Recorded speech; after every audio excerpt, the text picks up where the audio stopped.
ஒரு சின்ன பையன் என்னை தேடிட்டு ஓடி வந்தான்.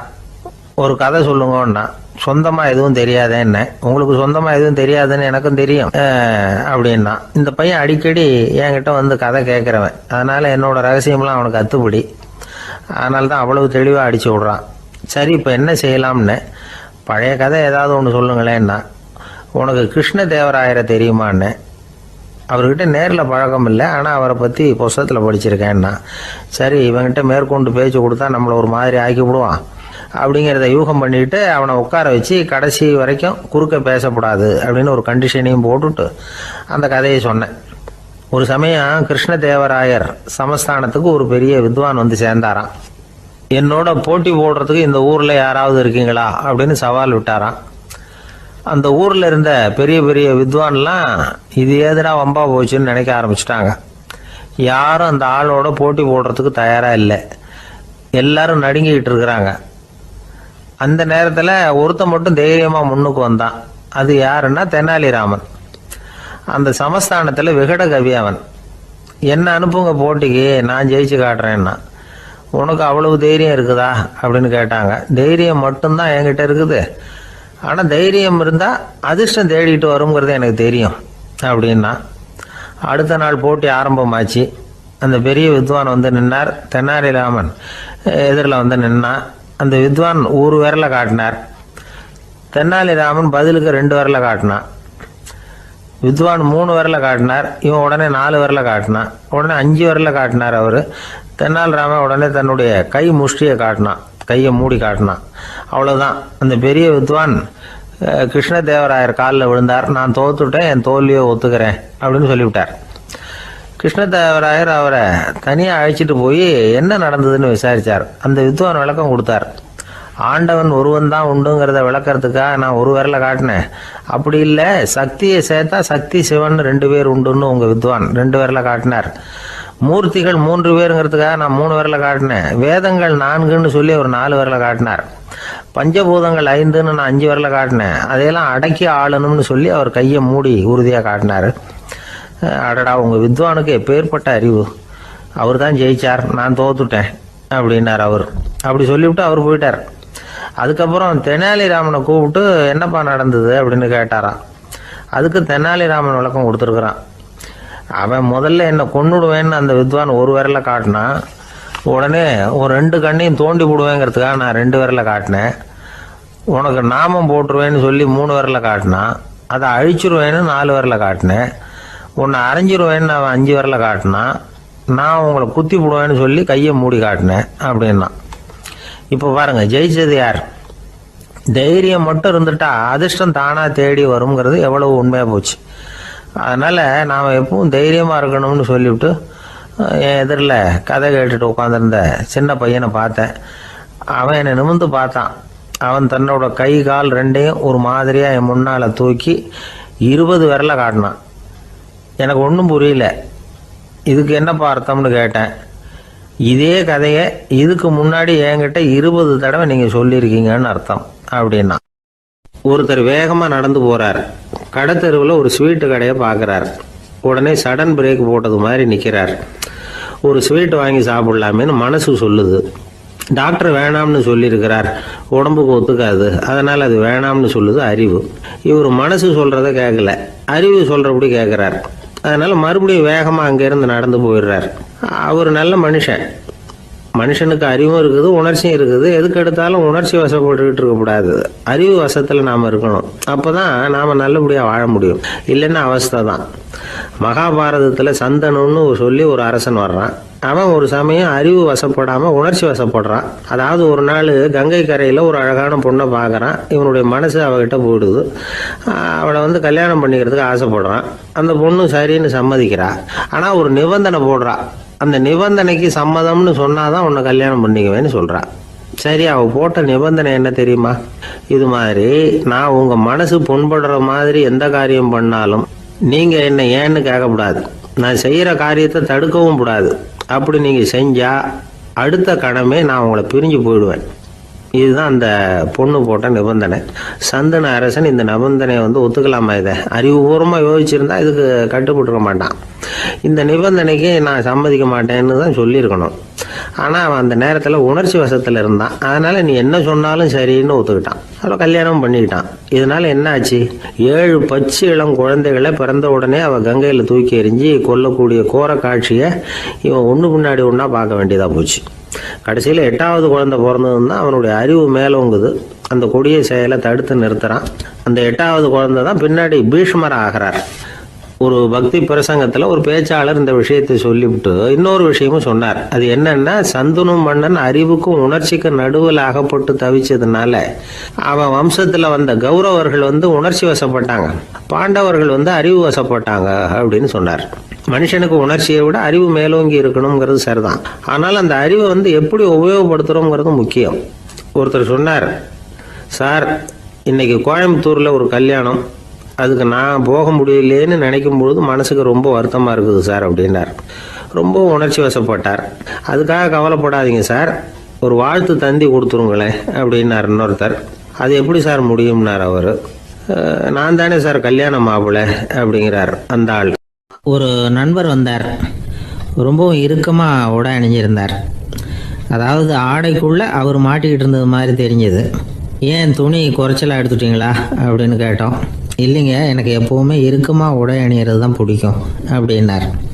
ஒருத்தர் எப்படி உடை அணிகிறார் அப்படிங்கிறத வச்சு அந்த ஆள் எப்படிப்பட்டவர் அப்படிங்கிறத கண்டுபிடிச்சிடலாம். உடை அணிகிற விதம் ஒருத்தருடைய மனநிலையை வெளிப்படுத்துதான். இப்போ இறுக்கமான உடை அணிகிறவங்க பொதுவாக மன நிம்மதி இல்லாதவங்களாக இருப்பாங்களாம், கோபக்காரங்களாக இருப்பாங்களாம். ரொம்ப தொலைதொலைப்பாக ஆடை அணிகிறவங்க இருக்கிறாங்கல்ல, அவங்கெல்லாம் அமைதியான ஆளாக இருப்பாங்களாம், சாந்தமாக இருப்பாங்களாம். இவங்கெல்லாம் போராடுறதுக்கு சரியாக வரமாட்டாங்களாம். இப்படி ஒரு கணிப்பு இருக்குது. அதனால தான் போர் வீரர்களுக்கெல்லாம் இறுக்கமான உடையை தான் கொடுக்கறது வழக்கம்.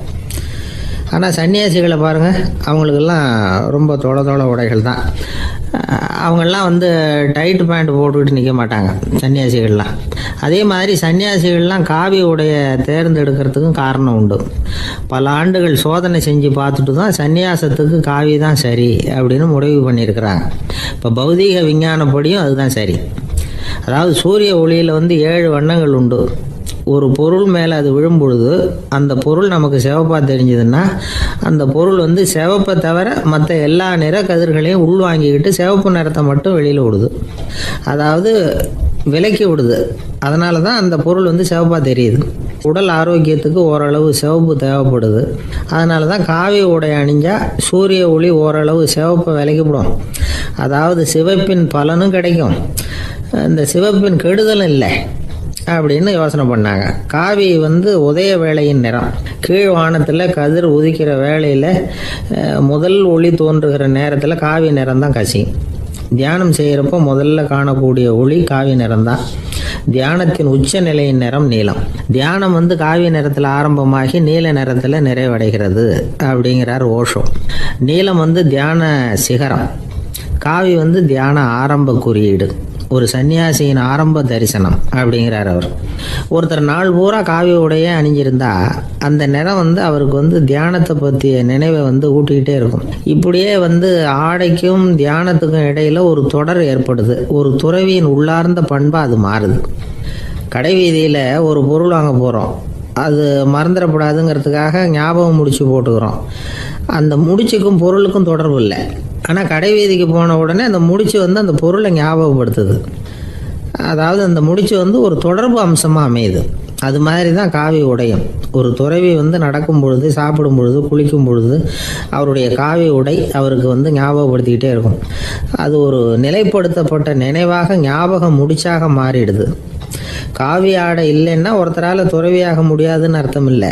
அதே நேரத்தில் காவி ஆடையால் ஒன்றும் பிரயோஜனம் இல்லை, அதில் ஒன்றும் அர்த்தம் இல்லை அப்படின்னு சொல்லிட முடியாது. இதுதான் உண்மை. இவ்வளவு தூரம் காவி ஆடையை பற்றி சொல்கிறதுனால எல்லாரும் சன்னியாசியாக போடுங்கோ அப்படின்னு நாம் சொல்கிறதாக யாரும் நினச்சிடக்கூடாது.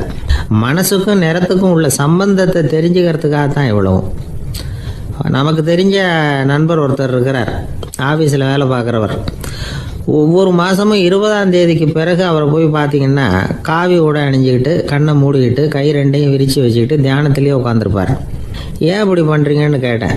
அதாவது 20ஆம் தேதிக்கு பிறகு என் கையில் ஒரு பைசா கூட கிடையாது. ஒரு சன்னியாசி லெவலில் இருக்கிறேன். என்கிட்ட எதுவும் செலவுக்கு கேட்காத அப்படின்னு என் மனைவிக்கு நான் சூக்காக உணர்த்துறதுக்காக அப்படி உட்காந்துருப்பேன் அப்படின்னு விளக்கம் கொடுக்குறார் அவர்.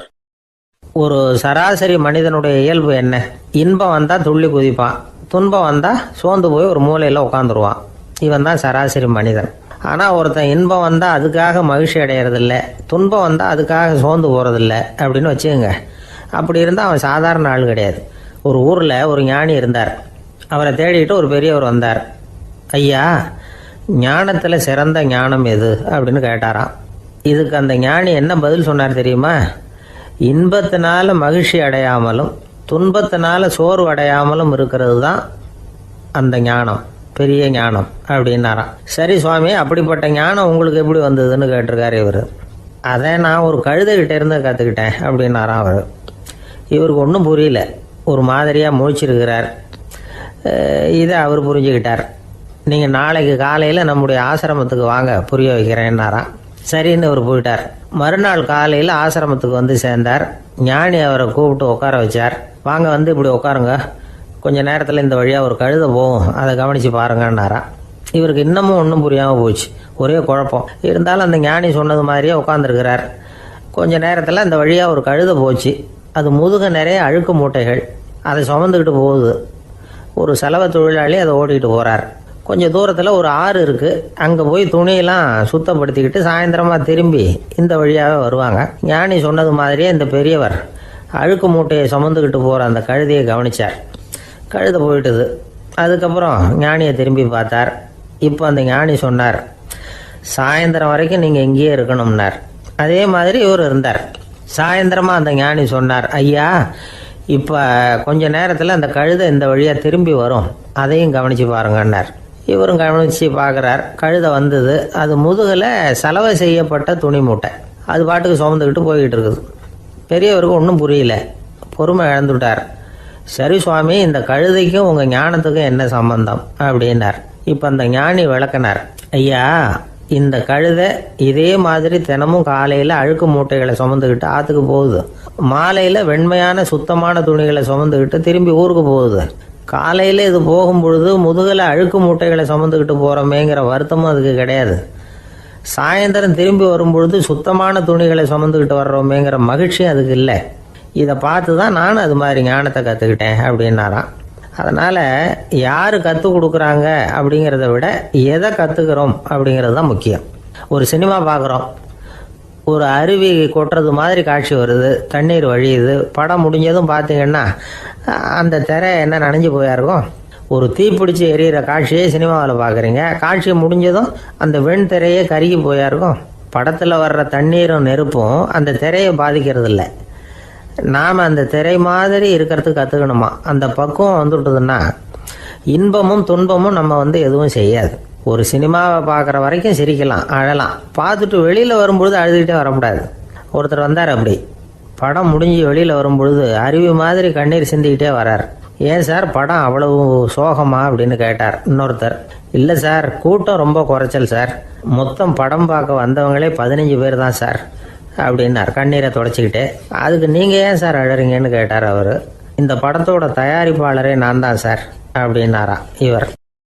ஒரு நீதிமன்றம், அங்கே ஒரு கொலை வழக்கு சம்பந்தமாக விசாரணை நடந்துக்கிட்டு இருக்குது. அந்த வழக்கறிஞர் ரொம்ப தீவிரமாக வாதாடிக்கிட்டு இருக்கிறார். தன்னுடைய கட்சிக்காரர் நிரபராதிங்கிறது அவருக்கு நல்லா தெரியும். அதனால தான் அவர் சார்பாக வாதாடுறதுக்கே ஒத்துக்கிட்டார். அப்படி அவர் மும்முரமாக வாதாடிக்கிட்டு இருக்கிற சமயத்தில் அவசரமாக தந்தி ஒன்று வந்து சேர்ந்தது. அதை வாங்கி படித்து பார்த்தார். அதுக்கப்புறம் அதை மடித்து தன்னுடைய கோட்டு பையில் வச்சுக்கிட்டு தொடர்ந்து வாதாட ஆரம்பிச்சிட்டார். பேசி முடித்தார். அதுக்கப்புறம் அங்கே கோர்ட்டில் இருந்த சக வக்கீல்கள் அவர்கிட்ட வந்தாங்க. தந்தி ஒன்று வந்ததே, என்ன விஷயம் அப்படின்னு விசாரித்தாங்களாம். அப்போ அவர் சொல்லியிருக்கிறார், ஊரில் சிகிச்சைக்காக போயிருந்த என்னுடைய மனைவி இறந்து போனதாக தந்தி வந்திருக்குது அப்படின்னாராம். மற்ற வக்கீல்களுக்கு அதிர்ச்சி. என்னங்க இது, மனைவி இறந்ததை விட கேஸு முக்கியமாக உங்களுக்கு அப்படின்னு கேட்டிருக்கிறாங்க. இறந்து போன என் மனைவி மறுபடியும் திரும்பி வர போகிறதில்ல, ஆனால் என்னுடைய கட்சிக்காரர் ஒரு கொலை வழக்கில் மாட்டிக்கிட்டார், அவரும் நிரபராதி, அவர் உசுரை நான் காப்பாற்ற வேணாமா, இதுதான் என்னுடைய கடமை அப்படின்னாராம். இப்படி இவர் சொன்னதும் எல்லாரும் அப்படியே திகைச்சு போய் நின்றுட்டாங்களாம். சரி, கடமைக்கு முக்கியத்துவம் கொடுத்த அந்த வழக்கறிஞர் யார் தெரியுமா? அவர் தான் இரும்பு மனிதர் சர்தார் வல்லபாய் பட்டேல். குஜராத் மாநிலத்தில் 1875 அக்டோபர் 31 அன்றைக்கு ஜாவேரி பாய் அப்படிங்கிறவருக்கு 4வது பிள்ளையா அவர் பிறந்தாராம். இந்த ஜாவேரி பாய் யார் தெரியுமா? ஜான்சி ராணி லட்சுமி பாய் போர் படையில் ஒரு வீரராக பணிபுரிஞ்சவர். இளம் வயசில் வல்லபாய் பட்டேல் ரொம்ப சிரமப்பட்டு படிச்சிருக்கார். விடாமுயற்சி வெற்றியை கொடுத்தது. கல்லூரியிலையும் காலடி வச்சார். அதுக்கப்புறம் வக்கீல் பட்டத்தையும் வாங்கினார். பிரிட்டிஷ் ஆட்சி நடந்துக்கிட்டு இருந்த சமயம் குஜராத்தை சேர்ந்த பர்டோலி தாலுக்காவில் விவசாயிகள் மேலே அரசாங்கம் திடீர்னு நில வரியை வசதி விட்டு தான். ஏழை விவசாயிகள் ரொம்ப கஷ்டப்பட்டுருக்காங்க. அரசாங்கம் வரி செலுத்தாத விவசாயிகளின் நிலங்களையெல்லாம் ஜப்தி செஞ்சுதான். அரசாங்கத்தை எதிர்க்கிறவங்களையெல்லாம் கைது பண்ணி சிறையில் அடைச்சிட்டாங்களாம். சில பேர் வீடு வாசல் ஆடு மாட்டையெல்லாம் விற்று கூட வரி கட்ட வேண்டிய நிலைமைக்கு ஆளாயிட்டாங்க. வழக்கறிஞர் வல்லபாய் பட்டேல் நில வரியை உடனே ரத்து பண்ணணும் அப்படின்னு பம்பாய் கவர்னருக்கு ஒரு கடிதம் எழுதினார். எந்த பலனும் இல்லை. உடனே எல்லா விவசாயிகளையும் அணி திரட்டினார். அதுக்கு தானே தலைமை தாங்கினார். சத்தியாகிரகம் நடத்தினார். அந்த பகுதியில் எந்த வேலையும் நடக்கலை. வேறு வழி இல்லை. ஆட்சியாளர்கள் உடனே வரியை ரத்து பண்ணாங்க. சிறையில் இருந்தவங்களெல்லாம் வெளில விட்டாங்க. 1928 ஆகஸ்ட் 6 சர்க்காருக்கும் விவசாயிகளுக்கும் இடையில் ஒரு உடன்பாடு ஏற்பட்டது. அதுக்கப்புறம் தான் நிலைமை சரியாக போச்சான். வல்லபாய் பட்டேலின் பொது சேவையை பாராட்டின பொதுமக்கள் அவருக்கு சர்தார் அப்படிங்கிற பட்டத்தை கொடுத்தாங்களாம். சர்தார்னா தலைவர் அல்லது தளபதின்னு அர்த்தம். இரும்பு மனிதர்னு இவருக்கு பேர். இருந்தாலும் நகைச்சுவை உணர்வும் இவருக்கு நிறைய உண்டு. ஒரு தடவை ஒரு பத்திரிகை நிருபர் வந்திருக்கார். சர்தார் பட்டேல்கிட்ட அவருக்கு பிடிச்ச பண்பாடு கலாச்சாரம் எது அப்படின்னு கேட்கணும்னு ஆசை. அதனால் அவரை பார்த்து கேட்டாராம், ஏங்க உங்களுக்கு பிடிச்ச கல்ச்சர் எது அப்படின்னு கேட்டிருக்கார். இதுக்கு சர்தார் பட்டேல் சொன்ன பதில் என்ன தெரியுமா? எனக்கு பிடிச்ச கல்ச்சர் அக்ரிகல்ச்சர் அப்படின்னாராம். ஒரு நண்பர் சினிமா படம் தயாரிக்கிறவர், அவர்கிட்ட ஒரு நாள் பேசிக்கிட்டு இருந்தேன். அது எப்படி சார், நீங்கள் எடுக்கிற எந்த படமும் கையை கடிக்காத அளவுக்கு எடுத்துடுறீங்களே, அது எப்படின்னு கேட்டேன். அது ஒன்றும் பெரிய விஷயம் இல்லை சார். பெண்களுக்குன்னு சில உருக்கமான காட்சிகள், இளைஞர்களுக்குன்னு சில நடனங்கள், அடிதடி காட்சிகள், அப்புறம் வயசானவங்களுக்குன்னு சில ஆன்மீக காட்சிகள், சின்ன பிள்ளைங்களுக்கு சிரிப்பு, இப்படி எல்லாமும் சேர்த்து நான் படம் எடுக்கிறேன். மசாலா படம்னு பேர். இது ரொம்ப பெருசாக இல்லைன்னாலும் ஓரளவுக்கு சுமாராக ஓடிடும், கையை கடிக்காது அப்படின்னார். இது ஒரு உத்தி. சில பத்திரிகை ஆசிரியர்களும் இந்த உத்தியை கையாளுறது உண்டு. இந்த உத்திக்கு பார்னம் உத்தி அப்படின்னு பேர். பார்னம் எஃபெக்ட் அப்படின்னு சொல்லுவாங்க. அதாவது ஃபீனியஸ் டி பார்னம் அப்படின்னு ஒருத்தர் அமெரிக்காவில் இருந்தாராம். அதாவது 19ஆம் நூற்றாண்டில் அமெரிக்காவில் கொடிகட்டி பறந்த ஒரு சர்க்கஸ் நிறுவனத்தின் அதிபர் அவர். இந்த உலகத்தில் ஒவ்வொரு நிமிஷமும் ஒரு ஏமாளி பறந்துக்கிட்டே இருக்கிறான் அப்படிங்கிறது அவருடைய சித்தாந்தம். ஒவ்வொருத்தரையும் திருப்திப்படுத்துகிற அளவுக்கு அம்சங்களை கொஞ்சம் கொஞ்சமாக கலந்து கேளிக்கை நிகழ்ச்சிகளை நடத்தினது தான் அவருடைய மகத்தான வெற்றிக்கு காரணம். அதனால் அந்த உத்தியை யார் கடைப்பிடிச்சாலும் சரி, அதுக்கு பார்னம் உத்தி அப்படின்னு பேர் வந்துட்டுது. ஜோசியம் சொல்கிறவங்களுக்கும் இந்த உத்தி தான் கை கொடுக்குது. ஒரு விஷயத்தை ஒருத்தருடைய கோள் நிலைகள் அல்லது கையெழுத்து நிரூபிக்கிறதாக அவர்கிட்ட சொன்னால் அதை அவர் நம்பிவிடுவார். ஆனால் அந்த விஷயம் நல்லதாக இருக்கணும், நேர்மையானதாக இருக்கணும், அதாவது பாசிட்டிவாக இருக்கணும்.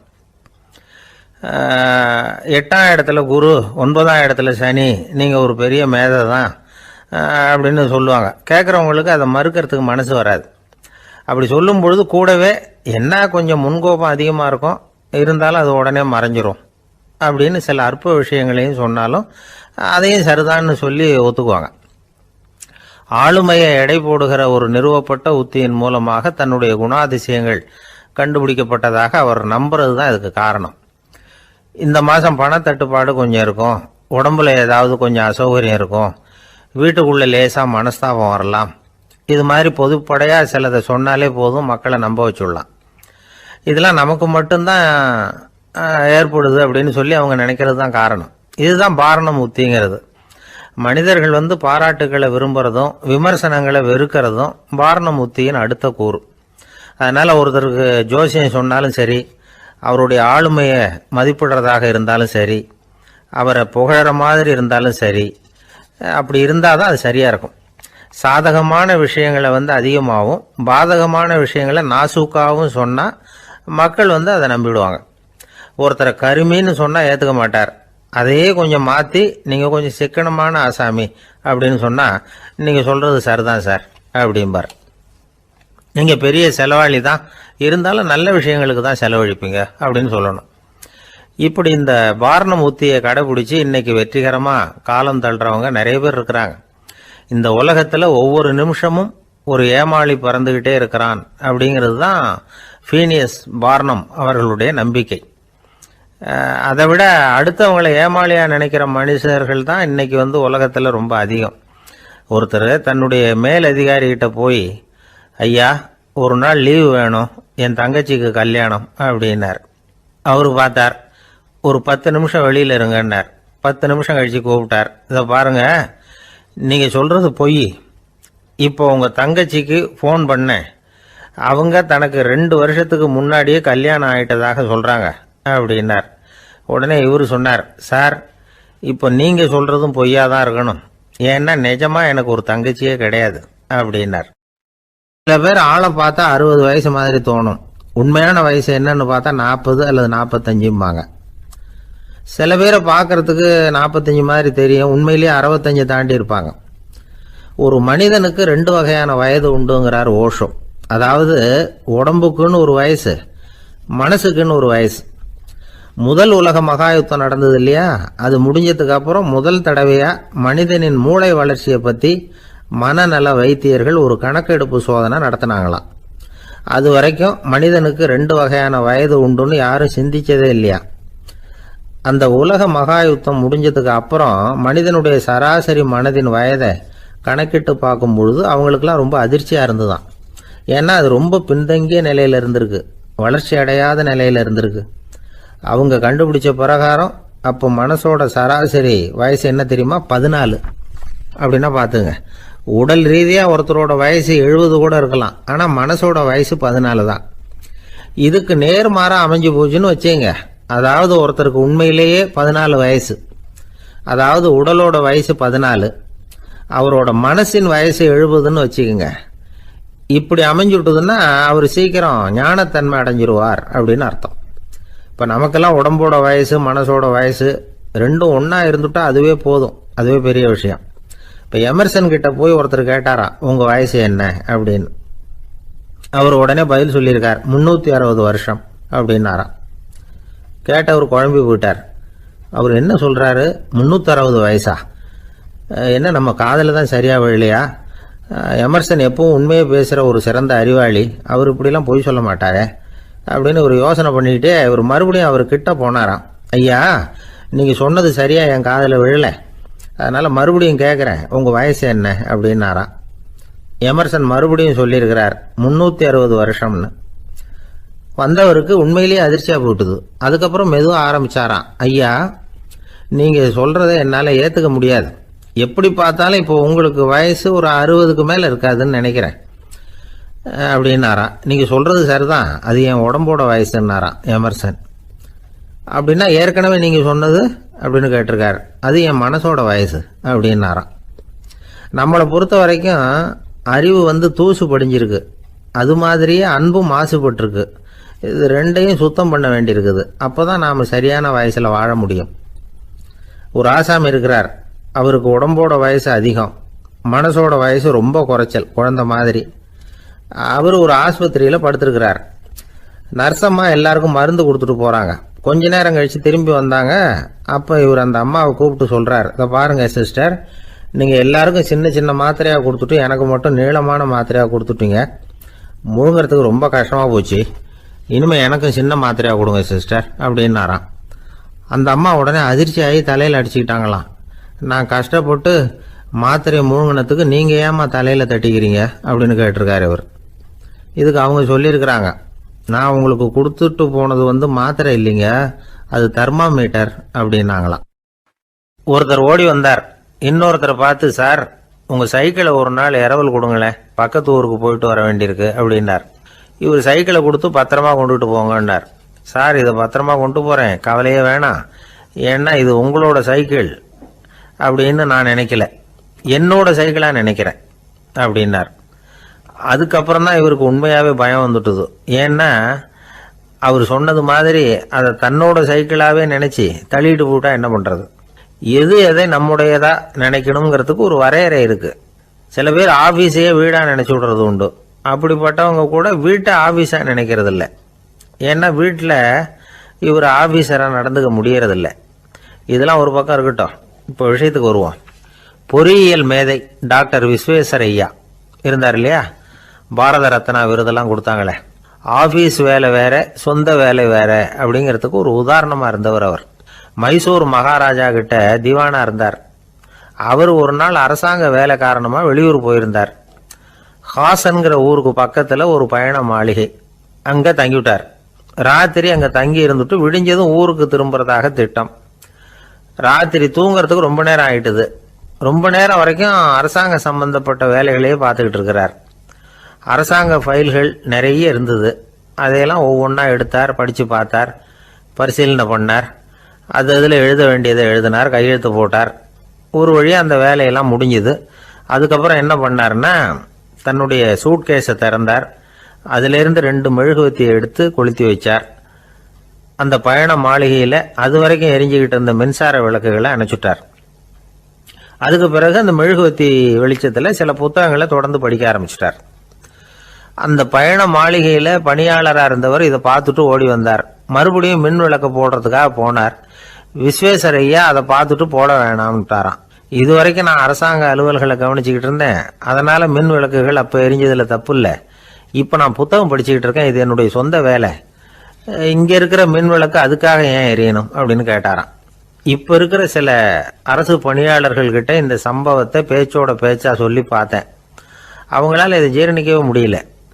நேர்மை தேவைதான் சார், அதுக்காக அவ்வளவு தூரத்துக்கு அது தேவையா அப்படிங்கிறாங்க. விஸ்வேஸ்வரய்யா அப்படி பண்ணினது தான் ஒரு நேர்மையாளர் அப்படின்னு இந்த உலகத்துக்கு நிரூபிக்கணுங்கிறதுக்காக இல்லை. தான் அப்படி நடந்து காட்டினா தன்னை சுற்றி இருக்கிறவங்களும் அதை கேள்விப்படுறவங்களும் முடிஞ்ச அளவுக்கு பொது வாழ்க்கையில் அரசு பணியில் நேர்மையை கடைபிடிக்க முயற்சி பண்ணலாமே அப்படிங்கிறதுக்காகத்தான். இப்போவும் சில பேர் இருக்கிறாங்க, இவங்க ஆஃபீஸ் வேற வீடு வேறன்னு நினைக்கிறது இல்லை, அவ்வளோ உரிமை. ஒருத்தர் அப்படிதான், அவருக்கு அவசரமாக 5000 ரூபா தேவைப்பட்டது. ஆஃபீஸு பணத்தை எடுத்துக்கிட்டார். அந்த நேரம் பார்த்து ஆடிட் வந்துட்டுது, ஆப்பிட்டுக்கிட்டார். விசாரணை நடக்குது. அவர் சொல்கிறார், சார் நான் நேரம் காலம் பார்க்காம ஆஃபீஸில் வேலை செய்வேன். ஏன்னா அதை என்னோட ஆஃபீஸாக நினைக்கிறேன். அவசரத்துக்கு அந்த பணத்தை எடுத்தேன், மறுபடியும் வச்சுடலாம்னு தான் இருந்தேன். அதுக்குள்ளே இப்படி ஆயிட்டுது. நீங்கள் என்ன நினச்சாலும் சரி, நான் ஆஃபீஸ் வேற வீடு வேற அப்படின்னு நினைக்கிறது இல்லை, அது என்னோட சுபாவம் அப்படின்னார். விசாரணை பண்ணவர் தீர்ப்பு வழங்கினார். உங்கள் சுபாவத்துக்கு மதிப்பு கொடுத்து நானும் தீர்ப்பு வழங்குறேன். நீங்கள் கொஞ்ச நாள் ஜெயிலில் இருந்துட்டு வாங்க, அது உங்களுக்கு கஷ்டமாக இருக்காதுன்னு நினைக்கிறேன். ஏன்னா அங்கே போனாலும் நீங்கள் உங்கள் சுபாவப்படி வீடு வேற ஜெயில் வேறன்னு நினைக்க மாட்டீங்க அப்படின்னாராம். ஒரு நண்பர் யாருக்கோ ஃபோன் பண்ணிட்டு இருந்தார். அவர் பேசி முடித்ததும் நான் அவரை பார்த்து, இப்போ ஃபோன் பண்ணீங்களே அந்த ஃபோன் நம்பர் என்ன அப்படின்னு கேட்டேன். அவர் தலையை சொரிஞ்சுக்கிட்டார், ஞாபகம் வரலன்னார். சரி சார் அதை விடுங்க, உங்கள் மனைவி பேர் என்ன அப்படின்னு கேட்டேன். மாலதின்னார். என்ன சார் இது வேடிக்கை, கொஞ்ச நேரத்துக்கு முன்னாடி பேசின ஃபோன் நம்பர் மறந்து போச்சு. எப்போவோ கல்யாணம் பண்ணிக்கிட்ட மனைவி பேர் மறக்கலை, அதை கரெக்டாக சொல்லிவிட்டீங்களே அப்படின்னு கேட்டேன். அவர் என்ன ஒரு மாதிரியாக பார்த்தார். அவர் அப்படி என்னை பார்த்ததில் ஒன்றும் தப்பு இல்லை, ஏன்னா நாம் எல்லாருமே அப்படித்தானே. ஒரு குறிப்பிட்ட காரியத்துக்காக தொலைபேசியில் ஒருத்தட்ட பேசுகிறோம், அதுக்கப்புறம் அந்த எண் நமக்கு அனாவசியம், அதனால் மறந்துடுறோம். இதுக்கு பேர் தான் தற்காலிக ஞாபகம். ஆனால் மனைவி பேரை மறந்துட முடியுமா? முடியாது. அது அவசியமான ஒன்று. அடிக்கடி அந்த பேரை உபயோகப்படுத்துகிறோம், அதனாலேயும் அது முக்கியங்கிறதுனாலேயும் அதை மறக்கிறது இல்லை. இதுக்கு பேர் நிரந்தர ஞாபகம். சரி, இந்த தற்காலிக ஞாபகம் நிரந்தர ஞாபகம் இது 2 ஞாபக அளவுகளையும் கட்டுப்படுத்துறது எது அப்படின்னா மூளைக்குள்ள நடக்கிற மின்சார நடவடிக்கைகள் தான். தற்காலிக ஞாபகம் ஒரு மின்னல் மாதிரி தோன்றி மறையுது. நிரந்தர ஞாபகம் ஒரு படிவம் போல மூளையில படிஞ்சுடுது. ஒரு சம்பவத்தின் பல பிரதிகள் மூளையில பல்வேறு பகுதிகளிலேயும் படியறதுனால ஒன்று மறைஞ்சாலும் மறந்தாலும் இன்னொன்று மறையறதில்ல. இப்படிப்பட்ட நிலைமையில தான் இந்த தொண்டையில இருக்கு வாயில் வரமாட்டேங்குது சார் அப்படிமா. ஒருத்தருக்கு எந்த துறையில ஆர்வமும் ஈடுபாடும் அதிகமோ அது சம்பந்தமான ஞாபக சக்தி அதிகமா இருக்கும். தொழிலை விரும்புகிற ஒரு டெலிபோன் ஆபரேட்டருக்கு எண்கள்லாம் நல்ல ஞாபகம் இருக்கும். அது மாதிரி கவிஞர்களுக்கு வார்த்தைகள் நல்ல ஞாபகத்தில் இருக்கும். இது ஒரு பக்கம் இருந்தாலும் ஒரு மூளை எண்களை விட எழுத்துக்களை விட படங்களை ரொம்ப சுலபமா ஞாபகத்தில் வச்சுக்குது. புரிஞ்சுக்கிற தன்மை, அனுபவம், புத்தி கூர்மை இது கூடி குறையிறத பொறுத்து ஞாபக சக்தியும் ஏறும் இறங்கும். இப்போ உதாரணத்துக்கு ஒரு பையனுக்கு படித்தது எதுவும் ஞாபகத்தில் இல்லைன்னா அவன் அதை சரியா புரிஞ்சுக்கலன்னு அர்த்தம். இந்த மறதிங்கிறது எந்த சமயத்தில் ஒரு பிரச்சனை ஆகுது தெரியுமா? உங்களுக்கு வேண்டியப்பட்ட ஒருத்தரை ஞாயிற்றுக்கிழமை சாயந்தரம் சரியா 5 மணிக்கு கடற்கரைக்கு வர சொல்லிவிட்டு அந்த நேரத்தை மறந்துட்டா அது பரவாயில்ல, வர சொன்னதையே மறந்துட்டாதான் நிலைமை மோசம்னு அர்த்தம். இப்படி இருந்தா இது சிகிச்சை எடுத்துக்க வேண்டிய நிலைமைங்கிறத புரிஞ்சுக்கணும். ஆமா, இதுக்கும் மருந்து இருக்கு. ஆனா மூளை குறிப்பிட்ட அளவுக்கு கீழே இயங்குறப்போ இன்னொன்னு சொல்லுவாங்க, இந்த நியூரோ டிரான்ஸ்மிட்டர் அப்படின்னு சொல்லுவாங்க. அப்படிங்கிற மூளை ரசாயனம் ரொம்பவும் குறைஞ்சி போறப்போ மட்டும்தான் உபயோகப்படும். டாக்டர் என்ன சொல்றாங்க தெரியுமா? மூளையை பொறுத்த வரைக்கும் அதுல ஞாபக சக்தி அதிகமா உள்ள மூளை, மறதி உள்ள மூளை அப்படின்னு ஒன்றும் கிடையாது அப்படிங்கிறாங்க. நினைவு வச்சுக்கிறதுக்கு பயிற்சி அளிக்கப்பட்ட மூளை, பயிற்சியற்ற மூளை அப்படின்னு வேணும்னா சொல்லலாம் அப்படின்னு சொல்றாங்க. அதனால நம்ம ஞாபக சக்திங்கிறது நம்ம கிட்ட இருக்கிற பயிற்சி, முயற்சி இதை பொறுத்து தான் அமையும்.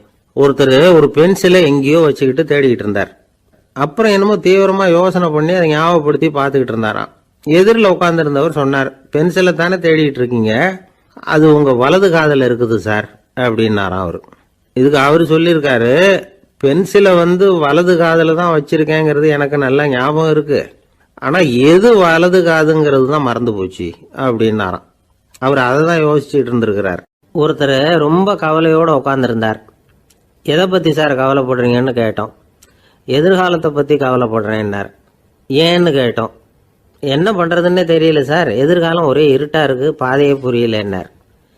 இன்னைக்கு நம்ம இளைஞர்கள் பல பேருக்கு எதிர்காலம் இருட்டா தான் தெரியுது. அவங்கெல்லாம் இந்த கதையை கொஞ்சம் கேட்கணும். ஒரு மலை அடிவாரத்தில் ஒரு சின்ன கிராமம். அந்த மலை ரொம்ப உயரமானது. அடர்த்தியா செடி கொடிகள் மரங்கள் அதில் மண்டி கிடக்குது. பகல் வேளையில் இருட்டாக தான் இருக்கும், அவ்வளவு அடர்த்தி. அந்த மலை உச்சியில் ஒரு கோவில். முத நாள் ராத்திரியே புறப்பட்டாதான் காலையில் அந்த கோவிலுக்கு போய் சேர முடியும்.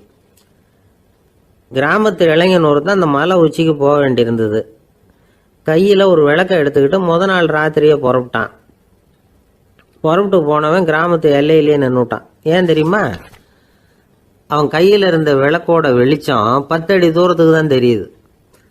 அது வரைக்கும் தான் பாதை தெளிவாக இருக்குது. அதுக்கு அப்பால எல்லாம் ஒரே இருட்டாக இருக்குது, பாதை புரியல.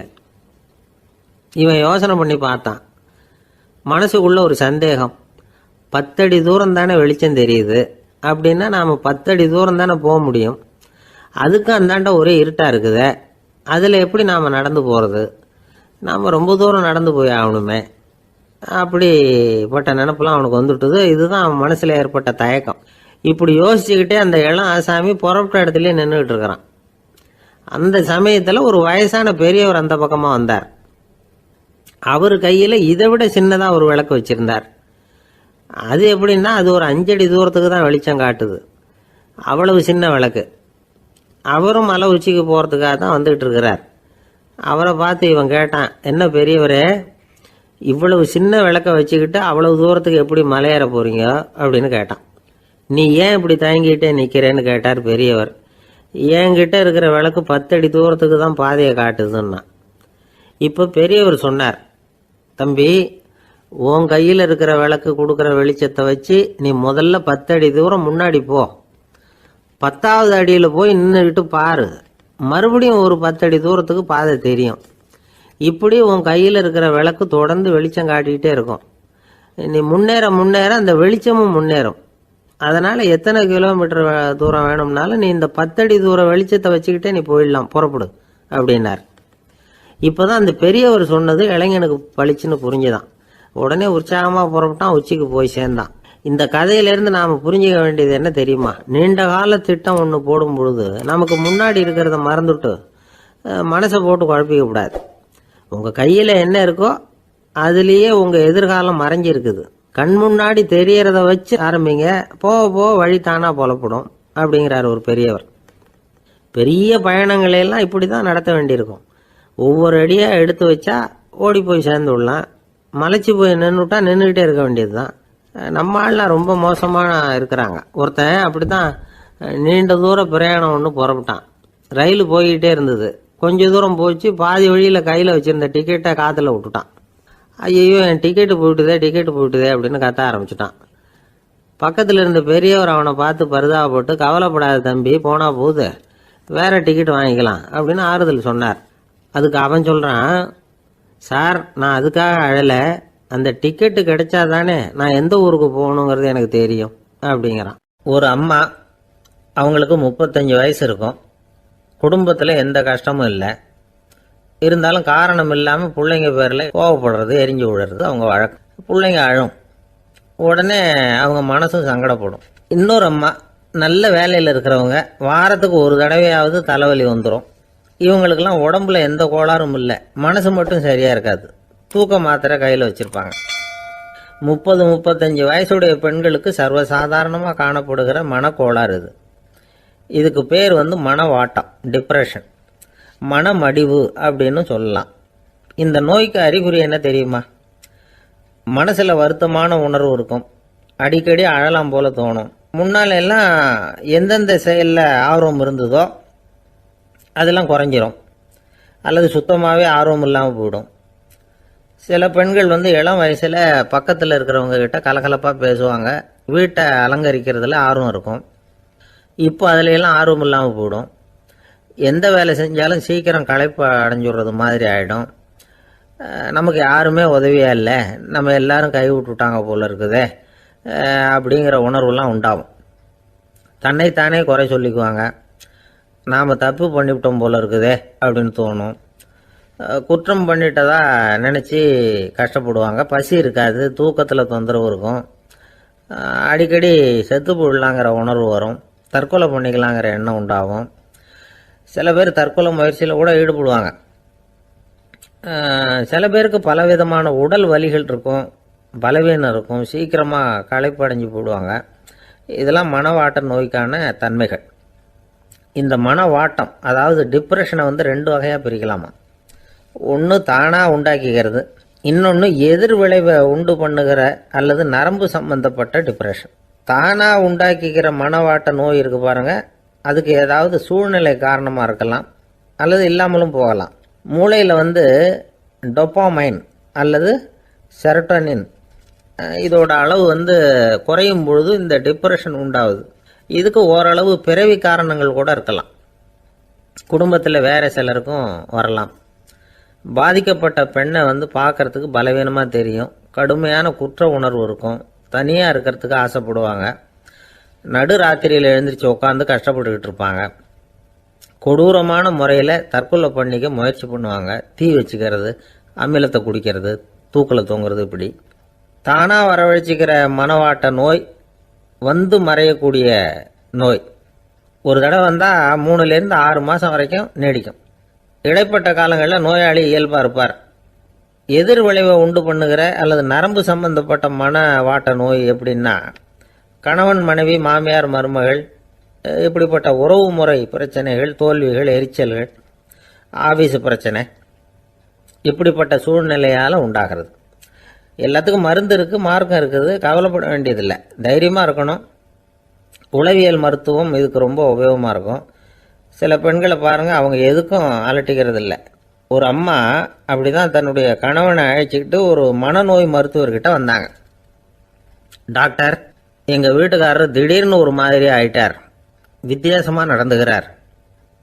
எப்படின்னா, இவர் தன்னையே ஒரு ஒட்டடை பூச்சியாக நினச்சிக்கிட்டு இருக்கிறார். அப்படி நினச்சிக்கிட்டு தன்னுடைய தலையாலேயே வீட்டில் உள்ள ஒட்டடையெல்லாம் தொடச்சிக்கிட்டு இருக்கிறார் அப்படின்னாங்க. எவ்வளவு நாளாக அப்படி இருக்குதுன்னு கேட்டார் டாக்டர். 1 வாரமாக அப்படி இருக்குது அப்படின்னாங்க அந்த அம்மா. அப்படின்னா முன்னாடியே ஏன் அழைச்சிட்டு வரல அப்படின்னு கேட்டார் டாக்டர். வீடு பூரா சுத்தமாகட்டுமேனு பார்த்துக்கிட்டு இருந்தேன் டாக்டர் அப்படின்னாங்களாம் அந்த அம்மா. ஒரு ஊரில் ஒரு ஞானி இருக்கிறார், ரொம்ப பெரிய ஞானி, ரொம்ப வயசாயிட்டுது. கடைசி காலத்தில் அவர்கிட்ட சில பேர் வந்தாங்க. உங்கள் குரு யார் அப்படின்னு கேட்டாங்க. அவர் நிமிர்ந்து பார்த்தார். எனக்கு ஆயிரக்கணக்கான குருமார்கள் உண்டு, அவங்க பேரெல்லாம் சொல்லணும்னா இந்த காலம் பத்தாது, ஆனால் முக்கியமான ஒரு 3 பேரை பற்றி மட்டும் உங்களுக்கு சொல்கிறேன் அப்படின்னாராம். அப்புறம் சொன்னார், அந்த 3 பேரில் ஒருத்தன் ஒரு திருடன். ஒரு சமயம் ஒரு பாலைவனம் வழியாக நான் போய்கிட்டு இருந்தேன். அப்போது வழி தவறி போய் ஒரு கிராமத்துக்கு போயிட்டேன். அது இருட்டு நேரம், நடு ராத்திரி, ஊரே உறங்கி போச்சு. அந்த நேரத்தில் ஒரு ஆள் மட்டும் ஒரு வீட்டு சுவத்தில் ஏதோ பண்ணி உள்ளே நுழையிறதுக்கு முயற்சி பண்ணிகிட்டு இருக்கிறான். அவங்கிட்ட போய் நான் இன்னைக்கு இங்கே எங்கே தங்க முடியும் அப்படின்னு கேட்டேன். அதுக்கு அவன், இந்த ராத்திரி வேளையில் அது ரொம்ப சிரமம், ஒரு திருடனோட உங்களால் தங்க முடியும்னா நீங்கள் என்னோட தங்கலாம் அப்படின்னா. நான் அவங்க கூட 1 மாதம் தங்கியிருந்தேன். ஒவ்வொரு நாள் ராத்திரியும் இப்போ நான் என்னுடைய வேலைக்கு போகிறேன், நீங்கள் ஓய்வு எடுத்துக்கோங்க அப்படின்னு சொல்லிவிட்டு போவான். அவன் திரும்பி வந்த உடனே உனக்கு ஏதாவது கிடைச்சிதான்னு நான் கேட்பேன். அதுக்கு அவன், இன்னைக்கு ராத்திரி ஒன்றும் இல்லை, நாளைக்கு மறுபடியும் முயற்சி பண்ணுவேன் அப்படின்பா. எப்பவும் அவன் நம்பிக்கை இழந்ததே கிடையாது, எப்பவும் சந்தோஷமாகவே இருப்பான். நானும் ரொம்ப காலமாக தியானம் பண்ணிக்கிட்டே இருந்தேன், ஒன்றுமே நடக்கலை. ஆனால் நான் என்ன பண்ணேன் தெரியுமா, மனசு வருத்தப்படும், நம்பிக்கை இழந்துருவேன். அப்போல்லாம் அந்த திருடனுடைய விடாமுயற்சி தான் ஞாபகத்துக்கு வரும். அதனால் அந்த திருடன் எனக்கு ஒரு குரு. என்னுடைய 2வது குரு யாருன்னா அது ஒரு நாய். இது எப்படின்னா, ஒரு சமயம் எனக்கு ரொம்ப தாகமாக இருந்தது. ஒரு நதியை நோக்கி போய்கிட்டு இருந்தேன். அப்போ ஒரு நாயும் வந்தது. அதுக்கும் தாகம். ஓடி வந்து ஆற்றை பார்த்தது. அதோட நிழல் வந்து ஆற்றுல தெரிஞ்சது. அதை பார்த்ததும் பயந்துட்டுது. அதாவது அது தன்னுடைய சொந்த உருவத்தையே கண்டு பயந்தது. அதை பார்த்து குறைக்குது, திரும்பி ஓடிச்சு. ஆனால் அதுக்கு தாகம் அதிகமாக இருந்ததுனால அது மறுபடியும் திரும்பி வந்தது. பார்த்தா மறுபடியும் தண்ணியில் நாயோட உருவம் தெரியுது. இப்படி சில தடவை பண்ணிச்சு. இருந்தாலும் கடைசியில் தண்ணியில் குதிச்சுட்டுது துணிஞ்சி. இப்படி குதித்த உடனே அதோட உருவமும் மறைஞ்சுட்டுது. இதை பார்த்தேன். நான் என்ன புரிஞ்சுக்கிட்டேன்னா, எவ்வளவுதான் பயம் இருந்தால் கூட ஒருத்தன் தைரியமாக காரியத்தில் இறங்கணும் அப்படிங்கிறத புரிஞ்சுக்கிட்டேன்.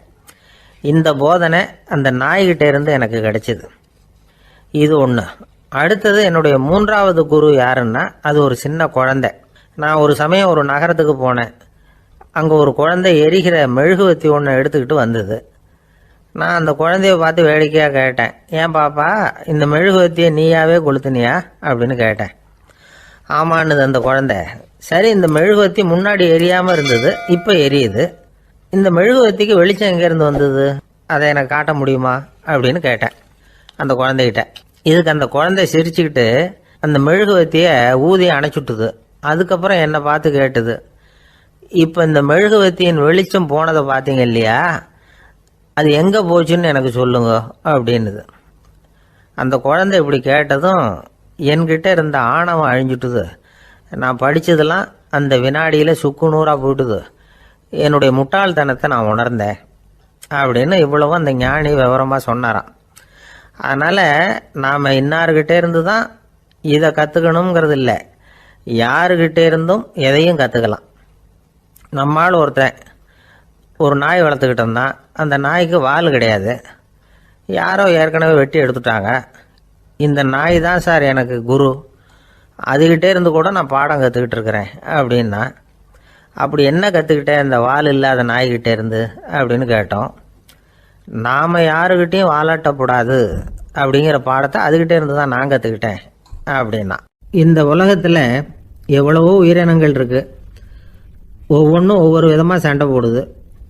இப்போ 2 மாடு சண்டை போட்டுக்குதுன்னு வச்சுங்க, என்ன பண்ணும், 2 முட்டிக்கும். அதுக்கு சண்டை போடுறதுக்கு ஆயுதமாக உபயோகப்படுறது அதோட கொம்பு. 2 சேவல் சண்டை போட்டுக்குதுன்னு வச்சுங்க, அதுக்கு ஆயுதமாக உபயோகப்படுறது அதோட கால் நகம். காலால் தான் அது ஒன்றோட ஒன்று சண்டை போட்டுக்கும். ஆனால் 2 மனுஷன் சண்டை போட்டுக்கிறான்னு வச்சுங்க, இவன் இன்னதை தான் ஆயுதமாக உபயோகப்படுத்துவான்னு குறிப்பிட்டு சொல்ல முடியாது. கல்லை எடுப்பான், கத்தி எடுப்பான், துப்பாக்கி எடுப்பான், என்ன வேணாலும் பண்ணுவான். வாயால் திட்டுவான், கையால் அடிப்பான், காலால் உதைப்பான், சகலகலாக வல்லவன். விலங்குகள்லாம் பொதுவாக வாயை சாப்பிட்றதுக்கு மட்டும்தான் உபயோகப்படுத்துது. ஆனால் இவனுக்கு சாப்பிட்றதுக்கும் அதுதான், சாப்பிட்டு விட்டு திட்டுறதுக்கும் அதுதான். ஆனால் ஒரு விஷயத்தில் மட்டும் கெட்டிக்கிறேன். அதாவது நாம் சண்டை போட்டுக்கிட்டாலும் பரவாயில்லை, கோழிகள் சண்டை போடாமல் இருக்கணும் அப்படின்னு ஆசைப்படுறான். எதுக்காக? கோழிகள் சண்டை போடாமல் இருந்தால் நிறைய முட்டைகள் போடுமா, அதுக்காக தான் இந்த அக்கறை. கோழி பண்ணை வச்சிருக்கிறவங்களுக்கு இது ஒரு பெரிய பிரச்சனை. அதாவது பண்ணையில் இருக்கிற கோழிகளுக்குள்ளே அடிக்கடி சண்டை வந்துடும். அதனால் முட்டை உற்பத்தி குறைஞ்சிரும். சரி, இதுக்கு என்ன பண்ணுறது? பண்ணையில் போய் உட்காந்துக்கிட்டு தினமும் பஞ்சாயத்து பேசிகிட்டு இருக்க முடியுமா? அமெரிக்காவில் கோழி பண்ணை வச்சிருக்கிற ஒருத்தர் இதை பற்றி யோசனை பண்ணி பார்த்தாராம். ஒரு வழியையும் கண்டுபிடிச்சிருக்கார். கோழிக்கெல்லாம் மூக்கு கண்ணாடி மாட்டி விட்டுட்டோம்னா அது சண்டை போடுற குணம் குறைஞ்சிரும், முட்டை அதிகமாகிடும். அந்த கண்ணாடியில் உள்ள லென்ஸு சிவப்பு நிறத்தில் இருக்கணும், அவ்வளவுதான் அப்படின்னு அவர் கண்டுபிடிச்சாராம். இது ஏற்கனவே நடைமுறையில் கண்டுபிடிக்கப்பட்ட ஒரு விஷயம். ஆனால் எல்லா கோழிக்கும் சிவப்பு மூக்கு கண்ணாடி எப்படி மாட்டி விடுறது? அப்படியே மாட்டி விட்டாலும் அது நழுவாமல் இருக்கணுமே. இப்போ நாமெல்லாம் நடு விரலால் மூக்கு கண்ணாடி நடுவில் தொட்டு அப்படி ஸ்டைலாக சரி பண்ணிக்கிறோம். அது மாதிரி கோழி எப்படி சரி பண்ணிக்கும்? இதுதான் பிரச்சனை. இதுக்கு அவர் என்ன வழி கண்டுபிடிச்சாருன்னா, கோழிக்கெல்லாம் மூக்கு கண்ணாடிக்கு பதிலாக விழியொட்டு வில்லைகள், கான்டாக்ட் லென்ஸ், அதை பொருத்தி விட்டா என்ன அப்படின்னு யோசனை பண்ணார். அதே மாதிரி பண்ணார். அதே மாதிரி செஞ்சு பார்த்தார், வெற்றி. அதுக்கப்புறம் கோழியெல்லாம் சண்டை போட்டுக்கலையாம், சமாதான பிரியர்கள் ஆகிட்டு தான். கோழிகளுக்கு இயல்பாகவே சண்டை போடுற குணம் உண்டு. ஆனால் அதோட கண்ணுக்கு பார்க்குற பொருள்லாம் ரோஜா நிறத்துலையோ அல்லது இன்னும் சொல்ல போனால் அழுத்தமான சிவப்பு நிறத்துலையோ தெரிஞ்சதுன்னா சண்டை போடுற குணம் குறைஞ்சிருதான். அந்த சமயத்தில் அது அதிகமாகவும் முட்டையிட ஆரம்பிச்சுடுதான். அதே நேரத்தில் இறை எடுக்கிறத கூட குறைச்சிக்குதான். இது ஏன் இப்படி பண்ணுதுங்கிறது விஞ்ஞானிகளுக்கு இன்னமும் புரியலையா. எப்படியோ அமெரிக்க கோழிகள்லாம் கான்டாக்ட் லென்ஸ் பொருத்திக்க ஆரம்பித்தாச்சு.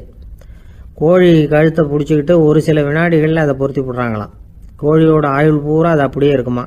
பண்ணையில் முட்டை உற்பத்தி குறைஞ்சா இது மாதிரி விஞ்ஞானபூர்வமாக பரிகாரம் தேடுறது தான் நல்லது.